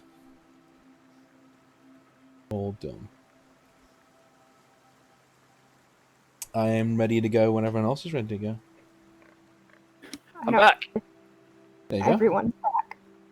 I don't think John and David are back. Okie dokie. That was very victorious. I'm back by Michael there. Yes, because I have tea, I have kettle chips, I have popcorn. I'm set. Okay. And I also only have 1.5 backpacks left to edge highlight. And then I'm done with painting, and I can genuinely put my palette away and be like, "Fuck this for today," and you'll have Jealous my of your undivided snacks. attention. Wow. I'm jealous of your snacks because I'm trying to be healthy now because I just got this is probably totally TMI, but I just weighed myself for the first time in weeks and I've gained 4 pounds since quarantine started. I haven't want a weighed divorce. myself in years, mainly because I think the number would give me a heart attack, brought on by higher cholesterol. So yeah. So yeah, I'm just trying to. 4 pounds is nothing. That's almost insulting. That's like Yeah, that's a meal. No, ridiculous. That's like one dump, and you're done. You're back to square one again. it's ridiculous, especially because don't forget I'm shorter than you are, Yeah. and also I'm the one who hates my body a lot more, so it makes a bigger difference. No, I gain and lose more than 4 pounds just from my water every day, drinking water every day. No, but that's just a regular fluctuation. If you weigh yourself consistently and it's the same weight, then that's just your weight, you know? Oh no, I've been fluctuating between just under 220 to almost 230 during this quarantine. On almost every other day, I'll jump one way or the other. I don't know That's what one that thing. is in real measurements. Oh, I'm sorry, we're not weighing ourselves in stone. No, in kilos. I'm at kilos. Uh-huh. Oh no, Dean. When I was at Durham, everyone kept talking in fucking stone. Yeah, that's because people are out stupid. shit. It's so weird. It's just use pounds. Stones are made up of pounds. Just use pounds. No. 14 pounds. And then the English give us shit about you still using fucking, imperial measurements. So my goal is to be single digit stone. Don't even know how much that's supposed to be. So to give you an idea, no, actually, I don't want to tell you because then that gives away what my weight is. Never mind. But I was for a long time. Though I was for a little bit. I was too small. It was 8 stone was a little too small for me. But not that small. Don't worry, Dean. Just healthier. You wouldn't survive if you were that small. I'd just break it in half. I want to be healthier. I just don't feel peak at my peak. Okay, that's. If I get tired going on a walk, and I don't mean meant sleepy, but that's sad. I don't think you need to lose weight. My life at the moment. What? That's basically my life at the moment. Like, to get towards town, I have to go up a hill. I'm out of breath by the time I've walked for like 4 minutes. It's stupid. Durham was the worst for that because you couldn't go anywhere without going up a hill. Yeah, but when I was you're in going Durham, I uphill was both skinny. ways, sometimes in the snow. Ugh. I was worst really skinny in Durham, so that wasn't kind of an issue. Now it is, because now I have to carry around twice as much weight. Oh, I guess he's Just going to have to grim. go on a diet for the wedding. Go. I actually weigh less than I did in Durham. Now, That's actually me. I'm going to have to go and diet when I get to the wedding. You don't. You look great. Yeah. I need to look the best that I've ever looked on the wedding. I know day, that's how I feel too. Yeah. So, I'm going to be I hitting had the to- gym. I finally, like, last year was the first time I started dieting in my life, and that's because I realized I couldn't. I had gotten a suit made when I was in Hong Kong, and my cousin was getting married, and I realized I didn't fit into my suit anymore. So that's when I realized I actually had to diet for the That's first so time in my life. bougie. You Okay. had a suit made for you. I love it. So, it's so nice. put it this way: my dad hadn't seen me in, I don't know, 3-4 years, something like that, and I had my grand's funeral, and that was like a year and a half ago or something. And Sorry. I'm probably a little bit heavier. Oh no, I mean it's fine. Like, yeah, it wasn't unexpected or anything. And the first words that my dad said when he saw me was, "Fucking hell," because I put on that much weight. So yeah, That's typical British dad. and I was just like, "Nice, cool. Definitely don't feel self-conscious now." Typical British dad. Fucking hell, Well, son. Jesus Christ. I live with I love my mom, but she constantly makes like little passive aggressive comments to like my sister, who's like bigger than she's like kind of ever been, but she still isn't like huge, and little things to me, and it's really fun. All I right. feel like I'm Shall in high we school. Shall we carry on? Sorry. Yeah. Yeah, Oh, but this is free. Therapy costs money. I just saw the time. I was like, oh shit. Yeah, Okay. So,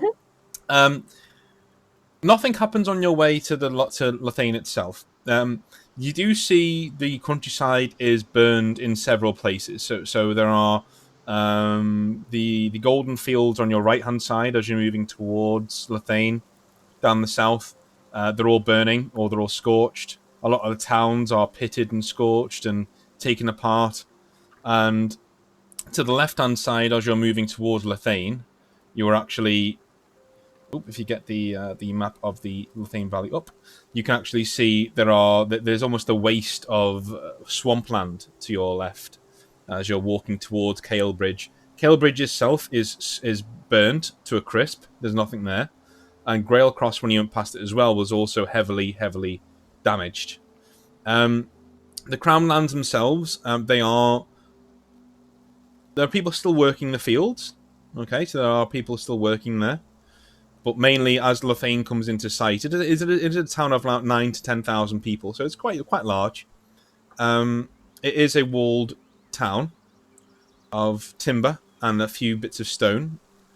And yeah, you are escorted in through the gate by several guardsmen who usher you up towards the palace, and the palace is called the Overlook. And the Overlook, it generally is you'll be not very surprised to hear, it overlooks the fork in the river. So there's a three-way fork in the river there that the Overlook looks over the Black Fens and the Frosthold Pines. So as you come towards this keep, it stretches up over the rock, so you can see from the balconies on the other side. Your guide actually explains that the balconies on the other side, the staterooms, they actually overlook the forest and things. So it's really nice, clean air up there. And he says that this is where you're going to be staying, and this is where you're going to be. This is where you're going to be entertained that night. A lot of the people around you, there are a few of them are throwing rushes onto the floor, and a few of them are whispering prayers and calling out a few names and things. A lot of the names they're calling out are wrong. So, because obviously they don't know what your real names are. And a lot of them, there are whores there who are offering you all sorts. Not all of them female, and not all of them of age either, unfortunately. But you're being offered all sorts. You're getting coins thrown at you. You're getting, one man actually steps in front of Lochnear's horse and offers him his daughter, which is very, very nice of the. That's impressive. I don't have a horse. Well, okay. Well, I'm assuming that they gave you some horses to ride in with. They're not just going to have you walking around. Yeah. So yes, there is a. Yeah, so yeah, you're offered a man's daughter, and she doesn't look very happy with the situation, but he's very much very happy. And as you guys make your way into the courtyard, you can see it's an old Riemann courtyard. So this is an old villa, an old Riemann villa, from when the Empire ruled this part of the world. And it even has a fountain, which looks like it's steaming in the cold, brisk morning air, in the cold evening air. I mean, so you can actually see that this is actually hot water. It's actually warm water in this fountain. The main villa itself, you can see the Lord Roderick is standing with his household behind him. He has a handlebar moustache. He has a bit of a paunch. He looks like he's in his mid to late 40s. He has big bushy eyebrows. And he has a sword strapped to his side, which looks very ornate. But a lot of you who've ever used a sword before know you could probably break it in half with a single swing of whatever weapon you're carrying at the time. And he nods his head, and his son looks over towards you guys and shakes his head in disgust, and strides, stomps back into the villa.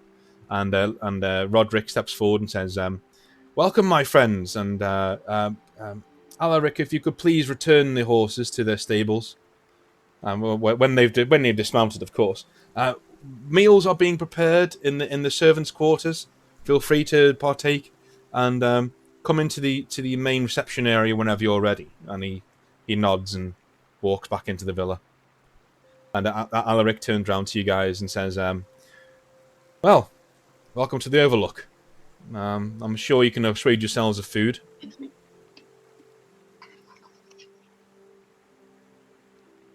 Just say something. I'm sure we... sorry, that was Nata was talking to me. Oh, right. Okay. Cool. Well, I'm ready to go in. I'm not faffing around. Cool. Yeah. Did you take your own horse, Nameless, or did you use theirs?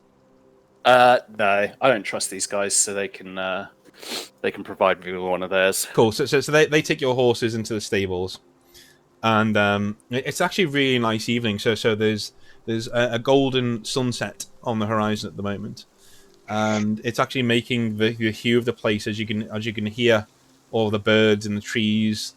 It's a really, really, really nice, peaceful place. Very, very peaceful. When you're inside, are you guys going to eat? Are you going to partake in the food? There's lots of this decent food as well.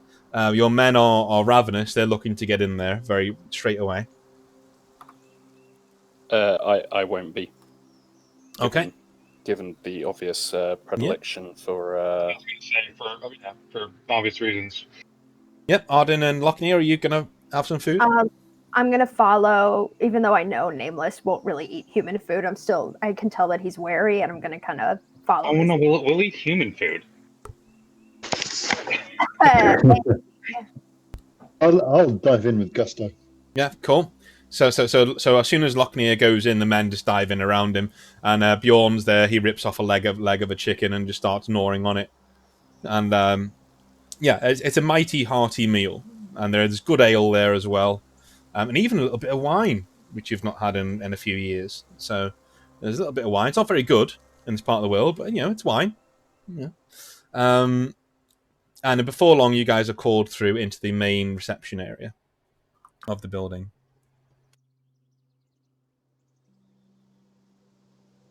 Okay. Yeah, I mean, we just accept the invite, I guess. Yeah, cool. I mean, we're here. So... Whenever I pause, it's giving you guys a chance to make a decision or do something, or press on, or investigate something, or do whatever you want to do. Yep. So you are called into the main reception area, and it's a room with stoic Doric pillars all on the outside, which are quite worn by time. There are a few couches around, and there are a few people actually fanning the couches. So of a few servants actually fanning the couches, and you can see Roderick's there, and he's sitting forward on his haunches on one of the benches, and he gestures to the benches in front of him. Yeah, I'll take one. Cool. Yep. Are you all sitting down? Yeah. Okay. So he steeples his fingers and says, and I hope Alaric brought you here in good time, and he has. You know, a day and a half. That's good. That's good time. It's good time. And he nods and says, "I'm going to be straight. I have to be straight. The Falkyr are burning everything in the Lothain Valley, and I need help. Serious help." Okay. So why are we here? Because I'm of the mind that you are all leaders of men rather than foot soldiers who are of any talent. You are certainly warriors of talent, but it's what you symbolize that I want to take advantage of. Your actions in Caledon haven't gone unnoticed. Now, a lot of refugees came back to the Lothain Valley from Caledon speaking of you. We've been hearing of people from Brindle coming this way, trading, speaking of you for weeks, and now we hear that you defended Brindle against all odds and got most of its people out of there alive. They are now being cared for here in Lothain. I would thank you for that. These are my people, and you did a lot for them. So I would like to make you an offer. A rather substantial offer. I would like to make you a blank check, so to speak. And at this, his son, who's sitting nearby, just shakes his head and he just can't believe that he's making this offer, basically. And Roderick leans forward and says, "A blank check. Any amount of money that I can pay you, I will pay you. Any order of land I can give you in the Lothain Valley, I will give you. But I need you to become part of my forces. I need you. I need your keep. I need your men. And I need you to be part of what I'm building here." And what is it that you're building here? A wall of men to stop winter from coming north. She's down there right now in the wastes. She's hugging the mountains. She's drawing all of the men here together. My son has sent scouts into the mountains who, not many of them returned, but those who did have found her location. I will give that location to you, if you agree to help me. So you want us to go to her rather than her to us? I would rather you pass through enemy lines, yes, and cut the head off the snake before it starts biting. Your thoughts, guys? Are you trying to send us on a suicide mission, or? I wouldn't have called you here if I didn't think you were capable. Winter's many things. She's not invulnerable.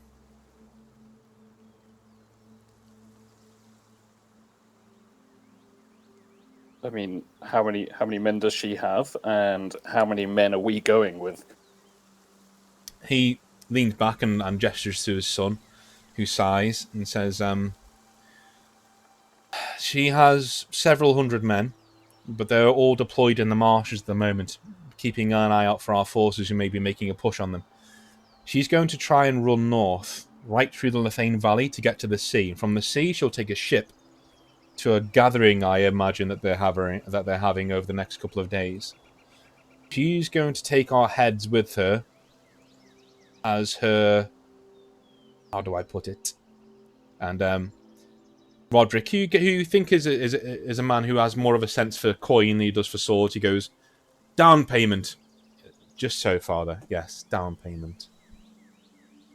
On what? We don't know. But we want to keep our heads on our shoulders.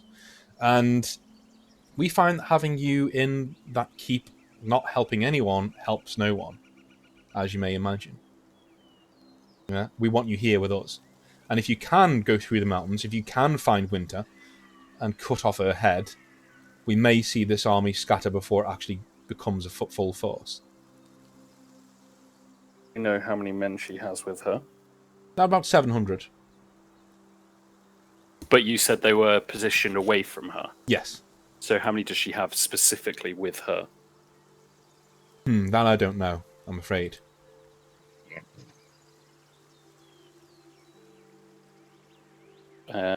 Thoughts, people? Just out of character, would does Lochner know about like the the gathering that's happening? Is he aware of that? No. Okay. Yeah, I was gonna say, can Arden ask him to elaborate on what he means by gathering? And he shrugs and says, I believe they call it a moot of some description. That's what our agent's been telling us. I'll have another... There is another scout, my most trusted scout, is heading back to the city this evening with more news on where Winter is in specifics. All we know now is that she's hiding in the southern mountains from here. Maybe in the Iron Hills, maybe in the Thorn Waste, we don't know. What we do know is that there will be a moot at some point in the Northern Islands off the coast, where the Falkia will be going to celebrate their raids, which have been rather successful this year, as I'm sure you are well aware. So, are you sure that Winter was in charge of the raids on Caledon and Brindle? Because we saw some other leaders, including a Reman man, or what appeared to be a Reman man, at the helm of that attack. He looks to his father, and his father looks back and shrugs and says, the first I've heard of that. My scout and you should talk, I assume. We have good intelligence here in Lothain, but that's news. That's news to me. So they're pulling in mercenaries, it seems. Or it's a separate group. Have you heard any names mentioned? Agnar? He leans back and says, Agnar. We've heard this name as well. Antipas is going to give him a dirty look. He doesn't notice. He just thinks that's who you are. No. He's going to give Nameless a dirty look. Oh, okay. Yeah, he says we've heard this name as well. Yeah, apparently he's very dear to one of the leaders of the Falkia. If you find someone like that, either with Winter or out and about, anyone of any notice, I would suggest taking the head first and asking questions later. Interesting. Antipas is actually just going to shake his head at this point and walk away. He's going to step up and leave. Is he okay?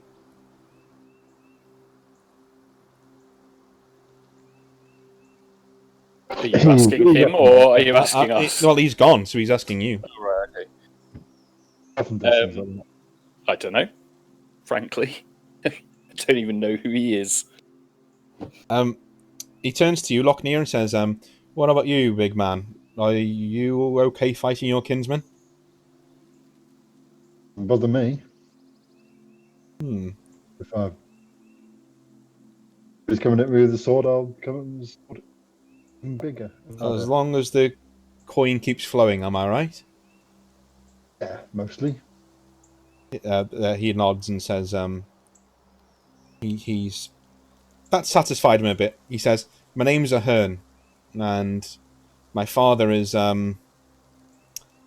well, he's dear to me. And by this stage, Roderick's moved away to get some wine.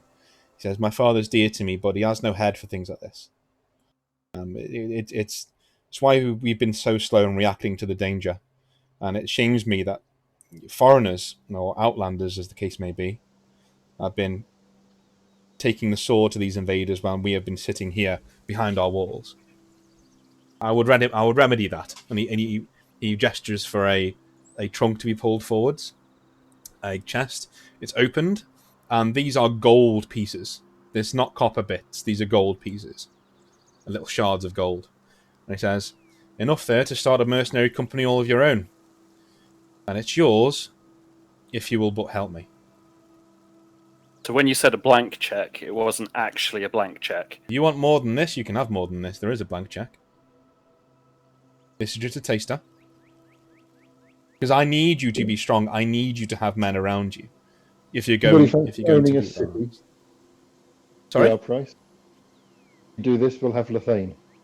That only bit of land check, we'll have the whole city. Yikes! The city. And he looks to his men, and they just like start laughing. And he just starts laughing. He says, and I points to you like, yeah, you funny guy. Yes, in all seriousness. Any farmland, any, the keep that you're in now. Technically, we own the keep. It's yours. If you want a nearby town, you can have it. If you want a frontier town, you can have it. You want the ruins of Venmar, you can have it. We just need you strong. We need to hear from this scout then. Find out exactly what we're signing up for. He nods and says, he'll be back momentarily this evening. I'll call you when he gets here.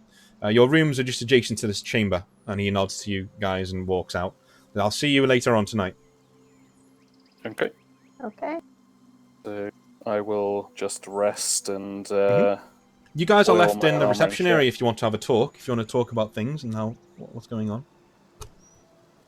The guards are not in the room. What do you guys think about his proposal to go directly after winter? I mean, I'm always game to nip that in the bud. So yeah, I would happily go after her. It's just whether it's a feat that we're capable of, which I guess we'll find out later. Another alternative is always pays to be on the winning side.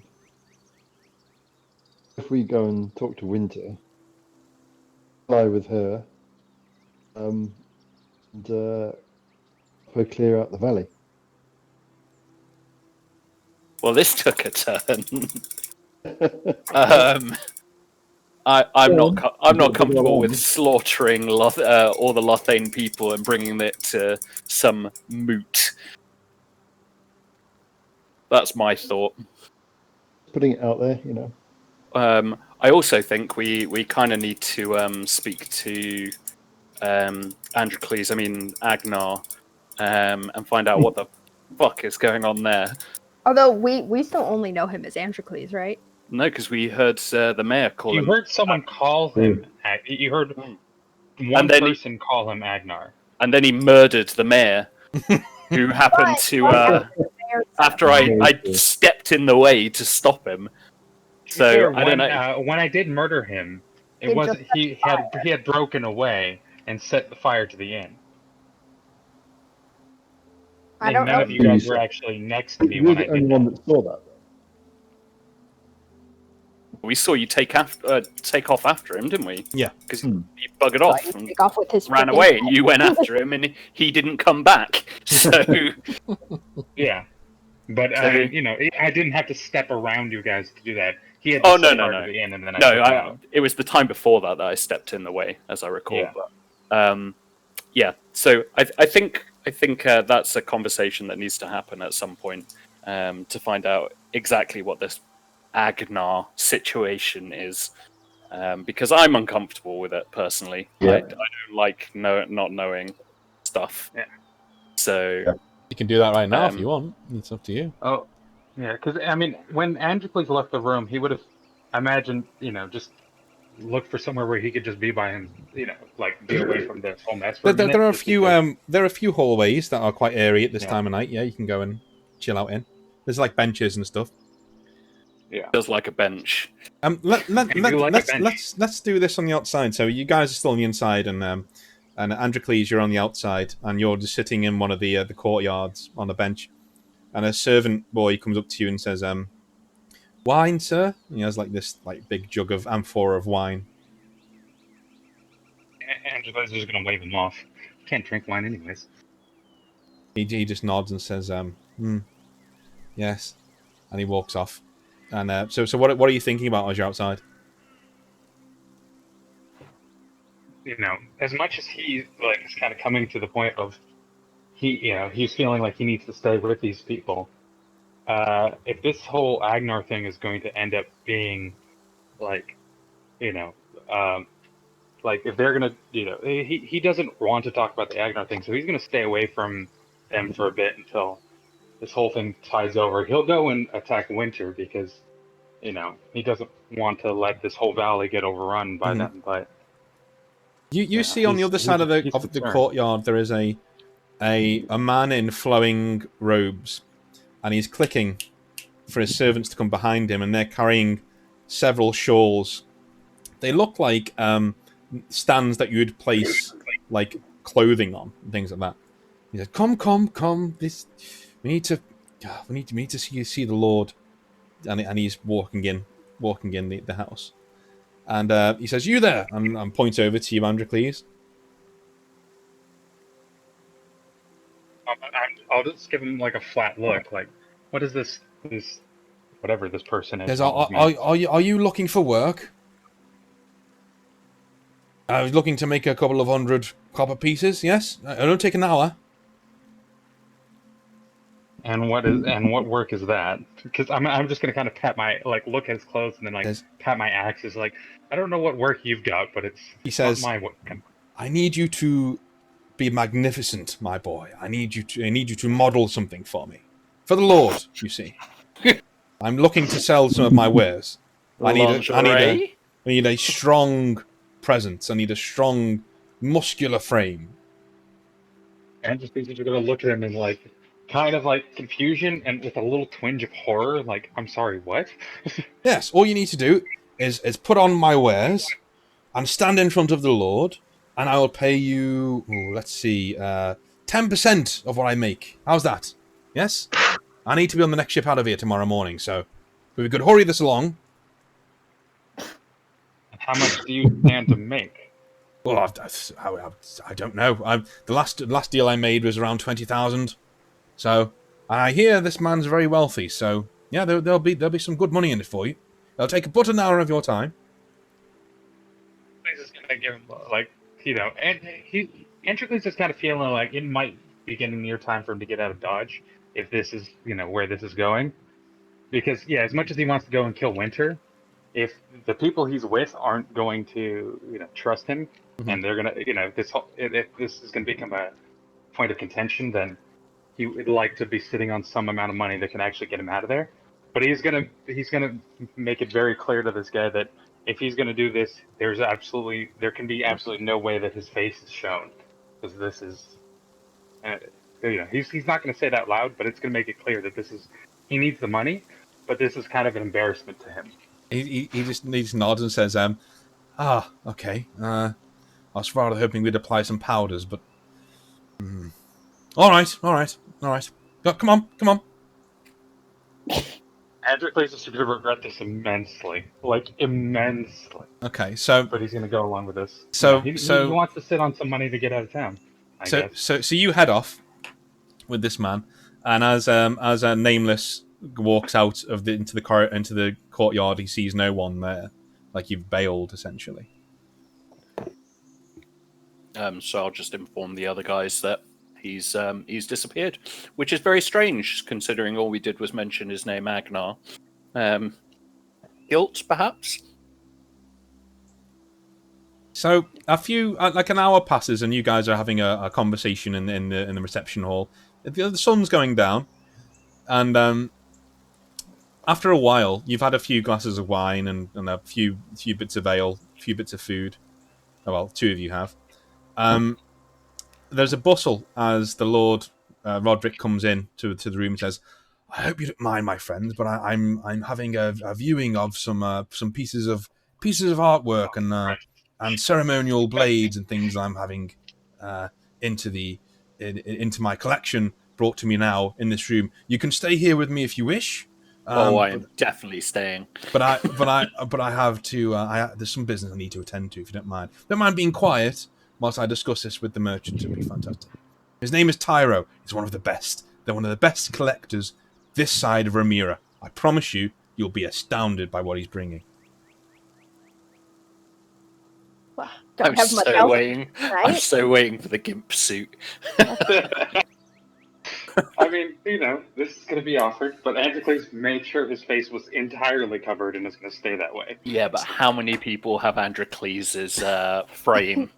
I'm pretty certain we're gonna know. Plus, you're not gonna let go of your axes, are you? Oh no, I don't imagine he's going to be wearing anything that he can bring his axes with him. Let's rewind just 10 minutes. So Androcles, you're being put in these clothes, and he's like, yes, sturdy. You look like a Greek god. You look like a god. And he looking around you, and he's like slapping your thighs and shit. And he's like, yes, and he's putting powder and on your arms and says, what would you be armed with? What would you like to be armed with? I have swords. What would you like? By the way, Androcles' arms are covered, like, a fair bit of him is covered in scars.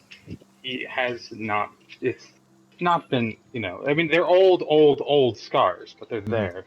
Is he gonna, like, be trying to cover up his arms? No. Yeah, this is you're wearing nothing but well, basically you're wearing armor and you're wearing like clothing, but it's not covering your arms because this is an Achaean set. So you've got like your arms are bare and your your thighs are bare. Basically, all the bits that women like to look at are bare, essentially. So he's actually like dressed like an Achaean. Yes, exactly. Yeah.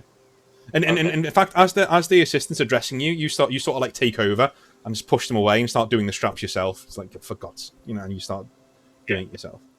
So he says, "What would you like to be armed with? What is it? What would you like?" He's gonna like look at the armor and it's like, if you're gonna dress me like one, you might as well be armed like one. He says, "Right. What are we doing with those axes? What are we doing with those?"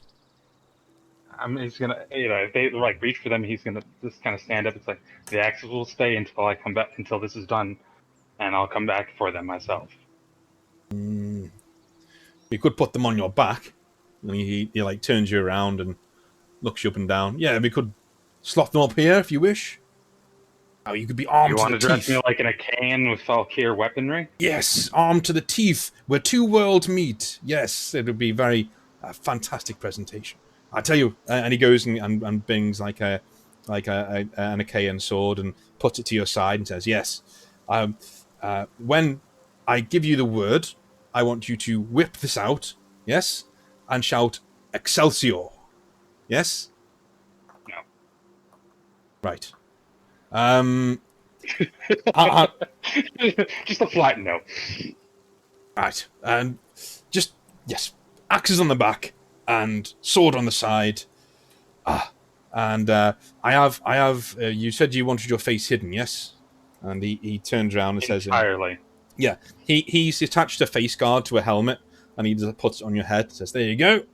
Look at that, like Ares, but with Androcles is like more is defined." just standing there like really regretting his life choices, but he He just leans forward and says, Yeah. "We're going to be rich, my friend. We're going to be rich, my large, ugly Achaean friend. You come with me. Come with me." And he starts like clicking for his servants to come with him. He says, "Oil him as he walks. Oil him." Because like you're creaking a little bit. And put the shawl over him for God's sake. I have to do everything. And he gets this large bit of cloth and throws it over you, and that's the last we see of you for a minute. So you guys, Tyro comes in, he strides in, like like the ringmaster. He strides in there. Says, "Ladies and gentlemen, I have before you a wondrous example of Achaean muscle and steel." And you hear Roderick goes, "Ha ha!" And then starts like clapping. He's like, "Not yet. Bring him in." And this, you can hear the creaking of the armor before he comes in, but you see this mountain of muscle walk in, underneath a heavy shawl of silk. Okay, and he stands before you. He says, "I give you," and he pulls the shawl off. He goes, Goes, Ares reborn, and like whips it off. And you see this set of Achaean armor plate, and it looks archaic almost, like inlaid serpentine dragons going around all of the pauldrons and all the chest guard. The arms are bare, and so this is quite an ancient set, and the greaves are covered in dragon's heads, so the knees are made of like the dragon's heads, the snarling dragon's heads, going down to boots. And the helmet is a large Corinthian style with a silver plume going all the way down the other side of it, and it has a face mask that is looks like it's a newer piece than the rest of it. And he says,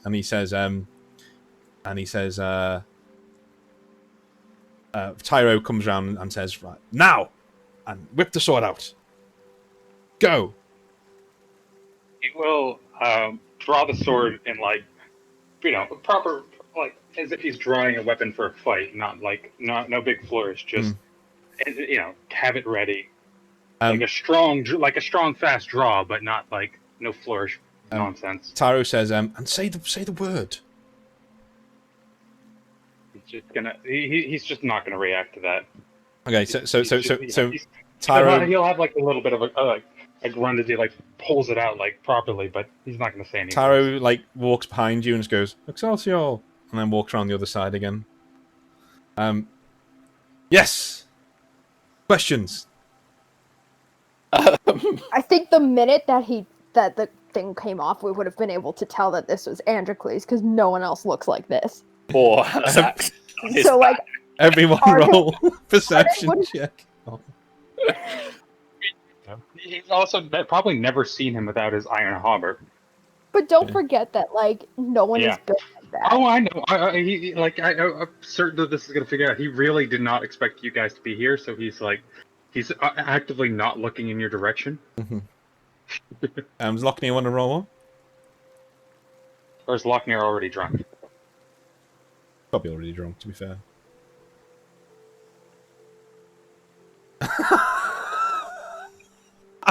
Oh, Jesus. John, turn your mic back on. Turn your mic back on.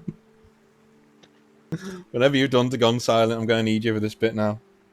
Ah, Christ. There we go. Sorry about that. John, you know who this is.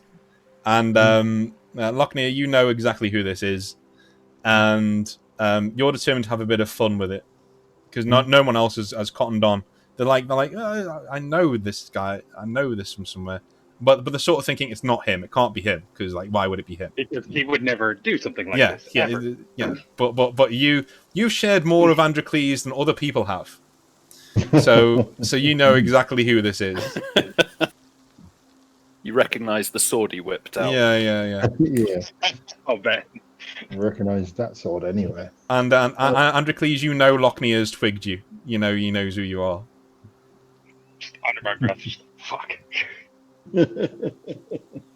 And then is the merchant still right next to me? He's still right next to you, yeah. It's like I'm just gonna kind of like under my breath. It's like, are we done? No. Do I have money in my hand? No, we're not done. Just stand there. And he like slaps you with the shawl. Any offers would be fantastic, you know. 1 gold piece. 1 gold piece. And then Roderick turns around and looks at you, Lothain, and says, "Please, sir, this is my 2 gold pieces." And, 2 gold pieces. And then Tyro says, "You've done now." And he says, "No, sir, this is worth at least several thousand gold pieces. This is an immaculate piece of Achaean. It's yes." Just from my experience with this armor, is this armor actually like really solid? Yeah, it's really good. It's really high quality stuff. Yeah. So I'm gonna just because I want to be done with this, I'm gonna take this. If I were to take my sword and just fucking slam it against this sword they've given me, yeah, I would, I'd be fine, right? I assume. You may roll a check to do that. You may roll my check to do that. He's gonna show off this armor so he can get out of here faster. Cool. The idea. The lower the better. So roll d20 and might check. The lower the better. coming Probably not natural gonna be. 20. Yeah. Um, Plus 5 minus. yeah. to get a Spears low roll. himself in the yeah. arm. So you give your armor a mighty whack, like you dong on there, and it comes straight off and actually dents the sword. Do I And then I'm just gonna recognize take the this sword armor, and by just the way? like the damaged sword and go- just toss it at Roger's feet. Go ahead and do a perception check, Nameless. Not wearing his armor. I'd probably do another one because yeah, and yeah, okay, yeah. So you recognize this? It's of a K and make. You definitely recognize the helmet, and there's something eerily familiar about the rest of it. Yes, but you definitely recognize the helmet. So yeah, he's gonna throw the dented sword at Roderick's feet. Mm-hmm. And like, Roderick goes, "Ha! Yes, several thousand gold bits worth of merchandise. Obviously, the sword is not for sale." And then, for which Roderick gives Lochner the evil eye and says, 3 gold pieces. I'm going to pipe up and say the blank check that you offered. Yes. Yes. How do you beat a blank check? I'm gonna turn to this merchant and just like, are you gonna do it? Yeah. Like, look at him just like, what now? Because they've shown the armor and he's trying to show it off that it's defensible enough that he's destroyed a sword by hitting it. He says, "We've not been paid. Just stand there. All you have to do is stand there." My lord, sorry. 3 is around 7,997 short of what the actual price would be of this immaculate piece of Achaean art. If serious offers will be entertained, of course, but. Oh, I see. I was just bidding for the man in the armor. He's wearing the armor as well. His eyes light up and he goes, "Oh, I see." Then I'm gonna put a hand on the guy's on the merchant's shoulder, just before he gets any ideas, just like a little squeeze. okay, he says, "Ha ha ha no.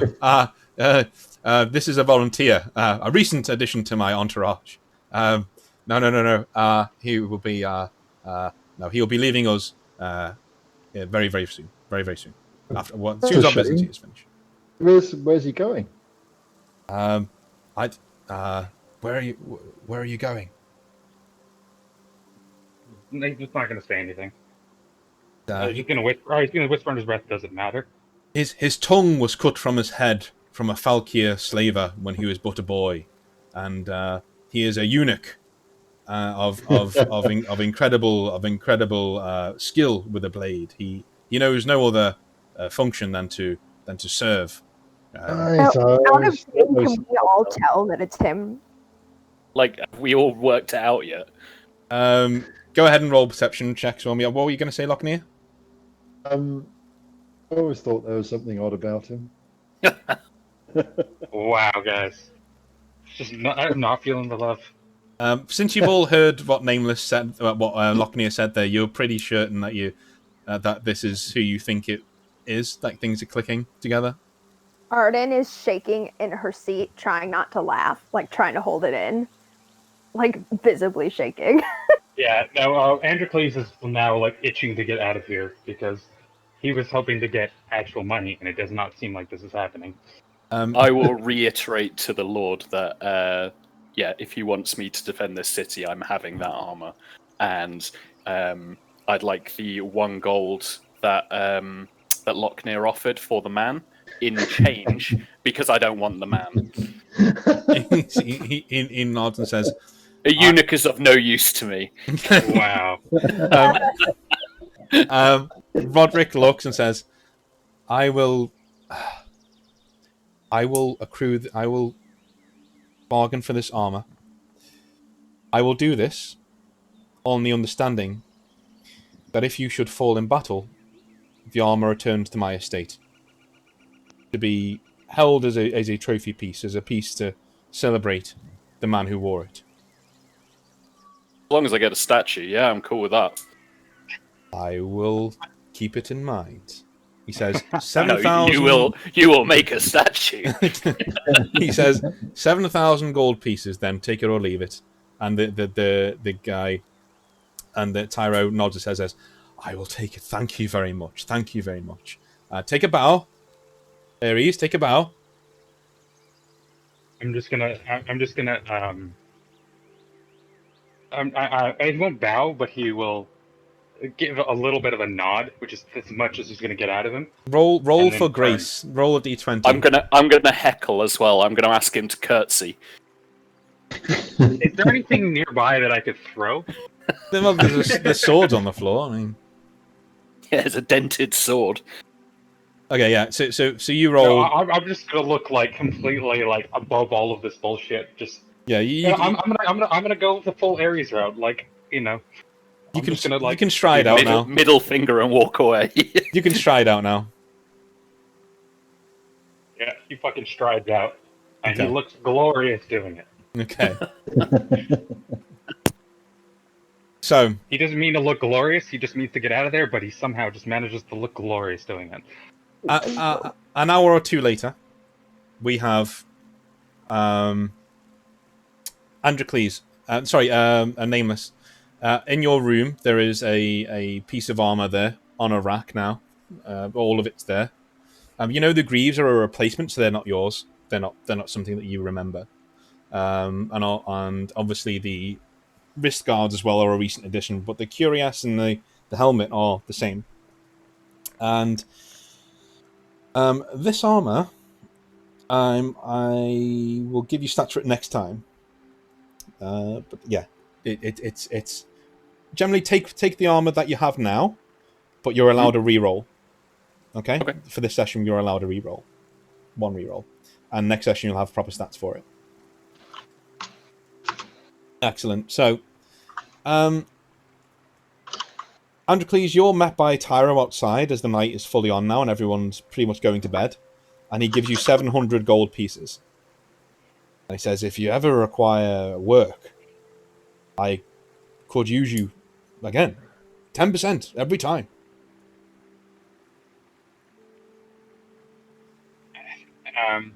I'm just gonna look at him and say, I have what I needed. It's like, and I too. And he bows, elegantly before you. Till we meet again. He did pay me, so I will give him a nod. Like, I'm not just gonna be a dick to him. He did do exactly what he promised. I hated every moment of it, but that's more my fault than his. Yeah, so he strides out with his servants, and the night comes on.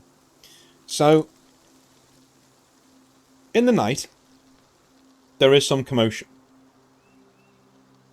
in one of the rooms, in one of the main rooms. I'd like you all to roll a perception check for me, please. Jesus. Oh. Well, I'm still asleep. Yeah. Hey, at least there's a roll worse than mine. Yeah. I'm doing quite well now. Lochner, you hear smashing glass, and then shouts by what sounds like several men, coming from the main hallway outside of your door.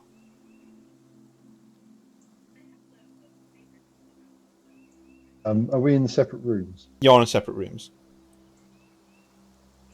I'll, as usual, get up naked, from sword, and go out and investigate. Yeah, you just open the door. The corridor's empty, and so this door opens up onto the reception area. It's empty, but the sounds are coming from the end of the hallway, where there is a big, rather larger door, and it is emblazoned with a stag's head on it. I'll go down and try and open the door. Cool. It doesn't open. It's locked. But you can hear. It seems like a scuffle between one man and another man, and the cries of one man have gone silent now. Underneath the door, there is a loud bang and a flash of light underneath the door, almost like a peal of lightning, and then all is quiet on the other side of the door. Right. I shall try and bash the door down whilst bellowing to everyone within earshot. Okay. People don't need a check for this. You're all up. And Lochnia, do a might check, please. Doesn't need to be very high, this one. Yeah, so you smash your way through the door, and it just comes apart, and you're greeted by a garish scene of the Lord Roderick lying back over his bed with his throat cut from ear to ear and blood rapidly pooling on the floor.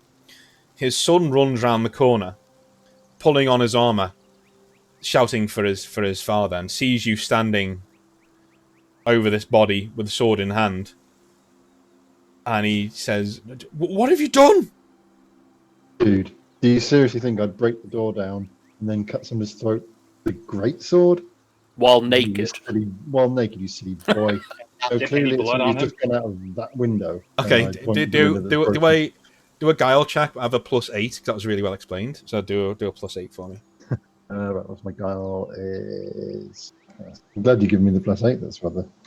At this point, will we have like run around the corner? Yes, you're there now. He says, "That's true. That's true. I'm sorry. I just." And he's got tears in his eyes as he goes into the room. And Keep the armor now. yeah, there's he's he's not happy, and the guards are now turning up as well. And as they run towards you, Lochnia, he holds up a hand and says, No, it wasn't him. So the window, presuming that it was the window that was smashed, was it? The window, Arden, Lochnia, Nameless, Androcles, you're all near the room now. I would have gone straight for the, it was pretty obvious that someone was, Lochner went through the door. The window is closed. I'll turn to the son and say, are there any passages in and out of this room besides through the main door? None. Not even from my father's mistresses. They all come through the front door. So then he might still be in here.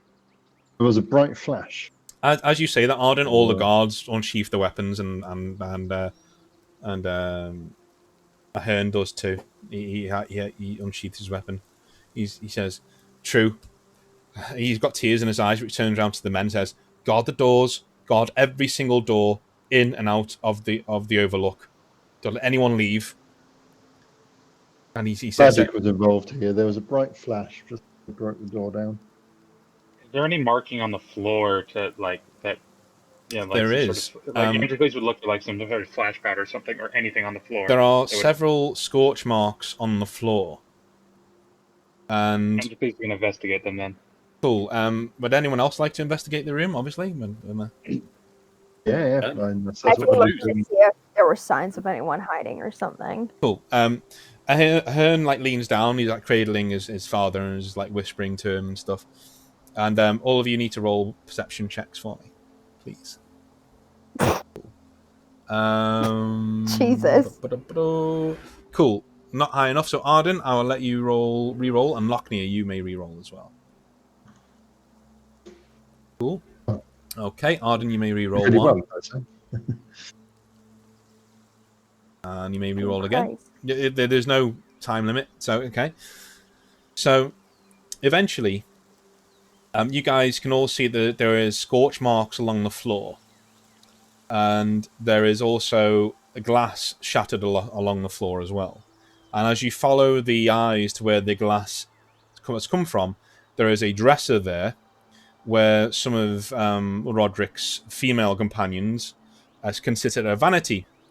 The vanity's mirror, large mirror, is completely shattered. And is all over the floor.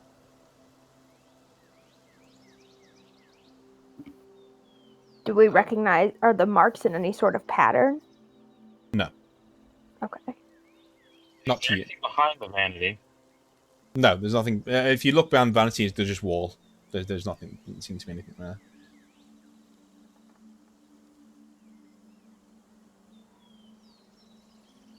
I guess we just cry out the S word of sorcery. Maybe they use the mirror as a portal. Gateway of some kind. I'll look to the sun, and it's like, do you have any factors of the, or any, I forget what the word is for people who do the magic stuff here. Mage? I think they called them seers, didn't they? Yeah, in this part of the world they do. I'm like, well, Yeah. remembered. So he shakes his head, says, "No, nothing like that." He looks up at you guys and says, "As far as I'm concerned, your mission to go south to take on winter is now our top priority. You will have command of every single man I have. We are going to go down there, and we are going to burn her out of her hovel. She did this." And she's like, he's nearly crying at this stage. And he says, "She did this. I want you to bring me her head. If you do that, you can have whatever you want. Even the city, I don't care." I understand that this is tough right now, but she's not the only one that we've seen use magic. We don't know for certain that it's her.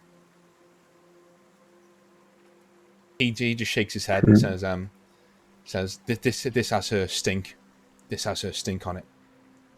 Does be worth bringing Gorthin into the room, bearing in mind did he go with major. I don't know. Did he go with us? Well, yeah, if we would have brought, I mean, we would have brought infirm and people who weren't useful in combat. Oh, that's fine. That's fine. Yeah, you can go and get him. It will take him it'll take him until dawn to get there because it's already quite late at night, so he will get there. And he's leaning on his staff and says, he turns around and he's apparently oblivious to the scene of carnage before him and says, "Hello."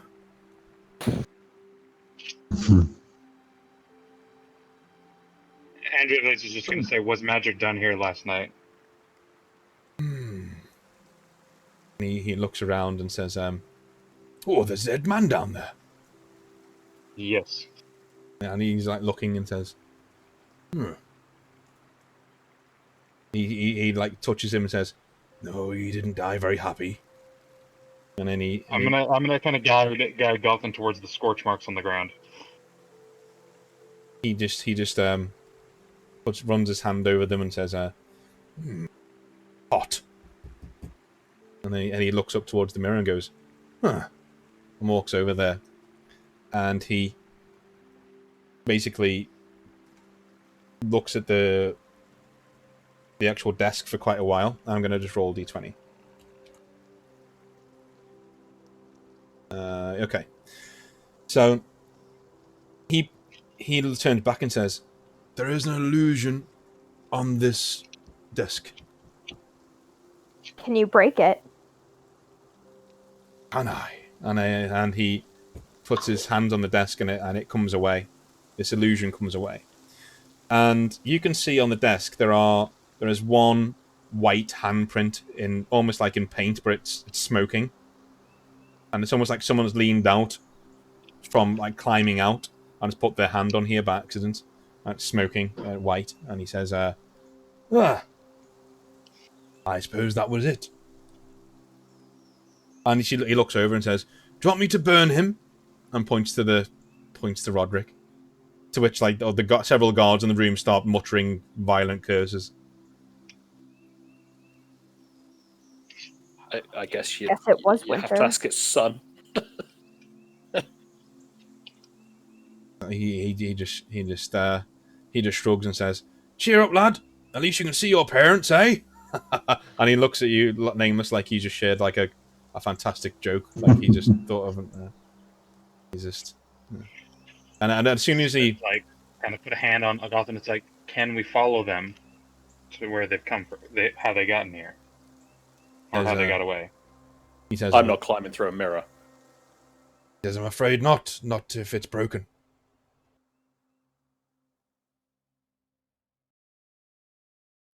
I mean, considering Androcles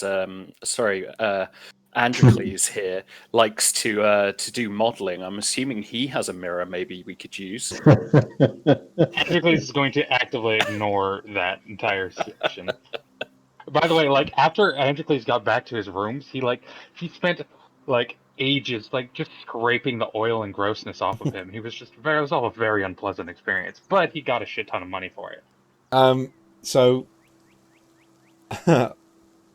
Lothain says, turns to Arden and says, "Is he leaving us? Does he have another career?" I don't think he'll be making a name for himself in modeling anytime soon. Huh. I'm gonna turn towards them. It's like, and then just gesture towards the corpse on the ground. It's like, really, guys? Hey, if we can joke about my not dead mom, we can joke about you getting oiled up by some rando. Oh, that's out of character. I thought we couldn't joke about your not dead mom.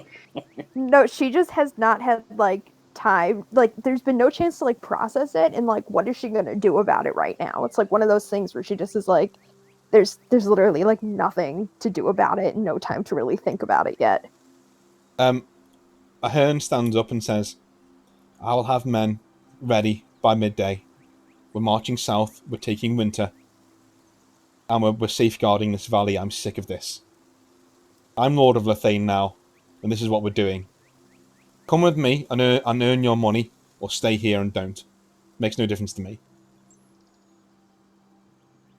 So I can keep the armor. The armor's yours. Well, I'm off.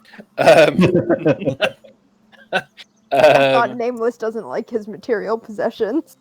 Right. But there's significance to this armor, so yeah, this is different. He's already back in like Achaia right now, just like Yeah, I'm done. With his See you, Later. bitches. with his personal trireme. No, I'm game to go kill a witch. Yeah, I'm ready to end this. Arden will say. Like, I guess they'll leave, but Androcles is going to talk to Gothan and just see if Gothan can give him any way of helping deal with or prevent them from using this kind of sorcery against them. He says, I've never seen this before. And he looks, for the first time you've ever known him, he looks kind of shaken.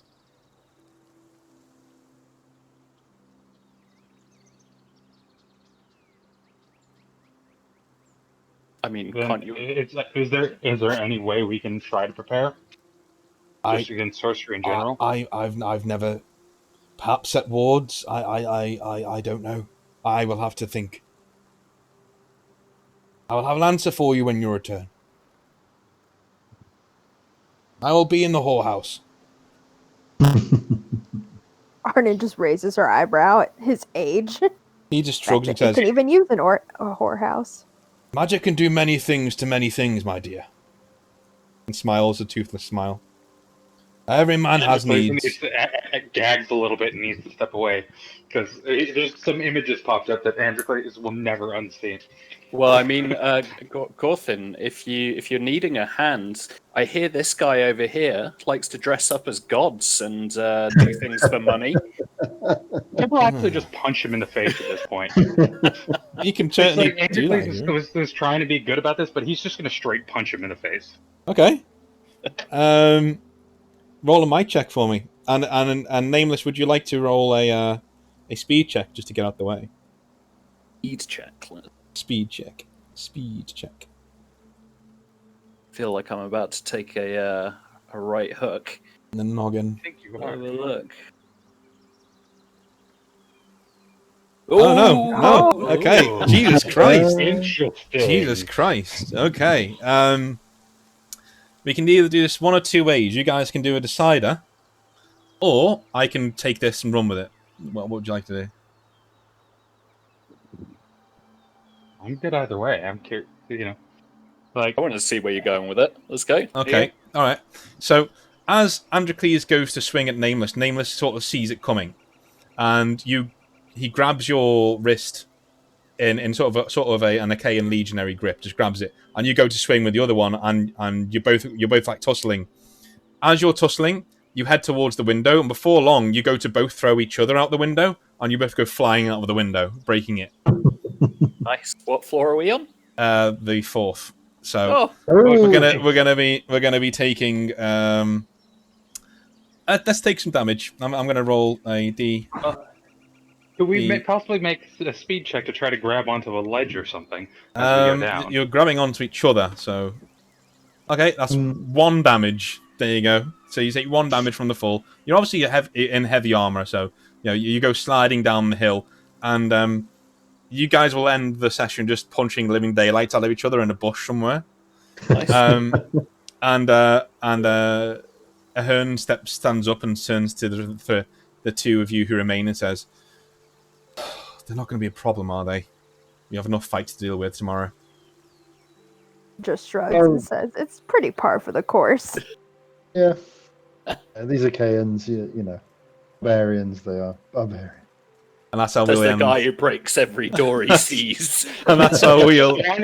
Wanders around naked, breaking all the That's doors. how- Oh yeah, he stood there naked. Yes. That's how we'll end this session this time I love though around. how like we're all just so used to Lochner being naked that at this point like none of us even bat an eye at it. Yeah. That's just what it is. We're just like, yeah, that's Seen just his him. weapon We far see too him many naked times. more than we see him clothed. Are you saying this all from the bush at the bottom of the hill whilst you're fighting? Yeah, we're calling. That But it's like, He's put your naked goddamn right clothes away. on. You're the weird one here. It's not us. So next time round, you're hopefully going to settle accounts with Winter, which would be pretty cool. Yeah, can't wait for that. That's going to be really, really cool.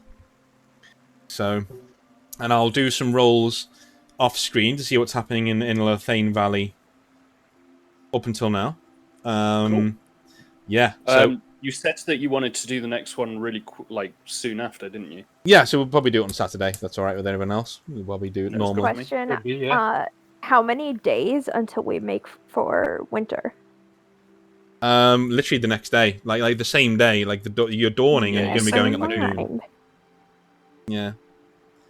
Yeah. Well, I guess in preparation, Arden will use her whetstone in the night and oil her armor Nice. Okay. because like she's already up. Okay. Cool. I would, but I'm fighting, so. Yeah, we're just gonna be fighting the entire time leading up to it. It's just all. It's like we've given up preparation. We're just gonna be fighting. It's like fighting on your way, like it's like that, like It's Peter the Griffin dust and the clouds chicken dude, cartoons moving. like a I just medieval picture version of that. I picture, like Peter Griffin fighting the chicken. I just said that. Yeah. Oh, I legit did not hear that. Okay. Yeah, it's just the That's dust amazing. cloud is moving alongside you guys as well. Just Oh, like the whole force is marching out, and there's just us. In that You know, case, random fists coming out of the cloud and everything. isn't Lochner like that juice guy that smashes through walls? Kool-Aid Man? Oh Kool-Aid yeah. Man, that's the guy. Oh yeah. It's naked. Grim. Oh no. Oh yeah.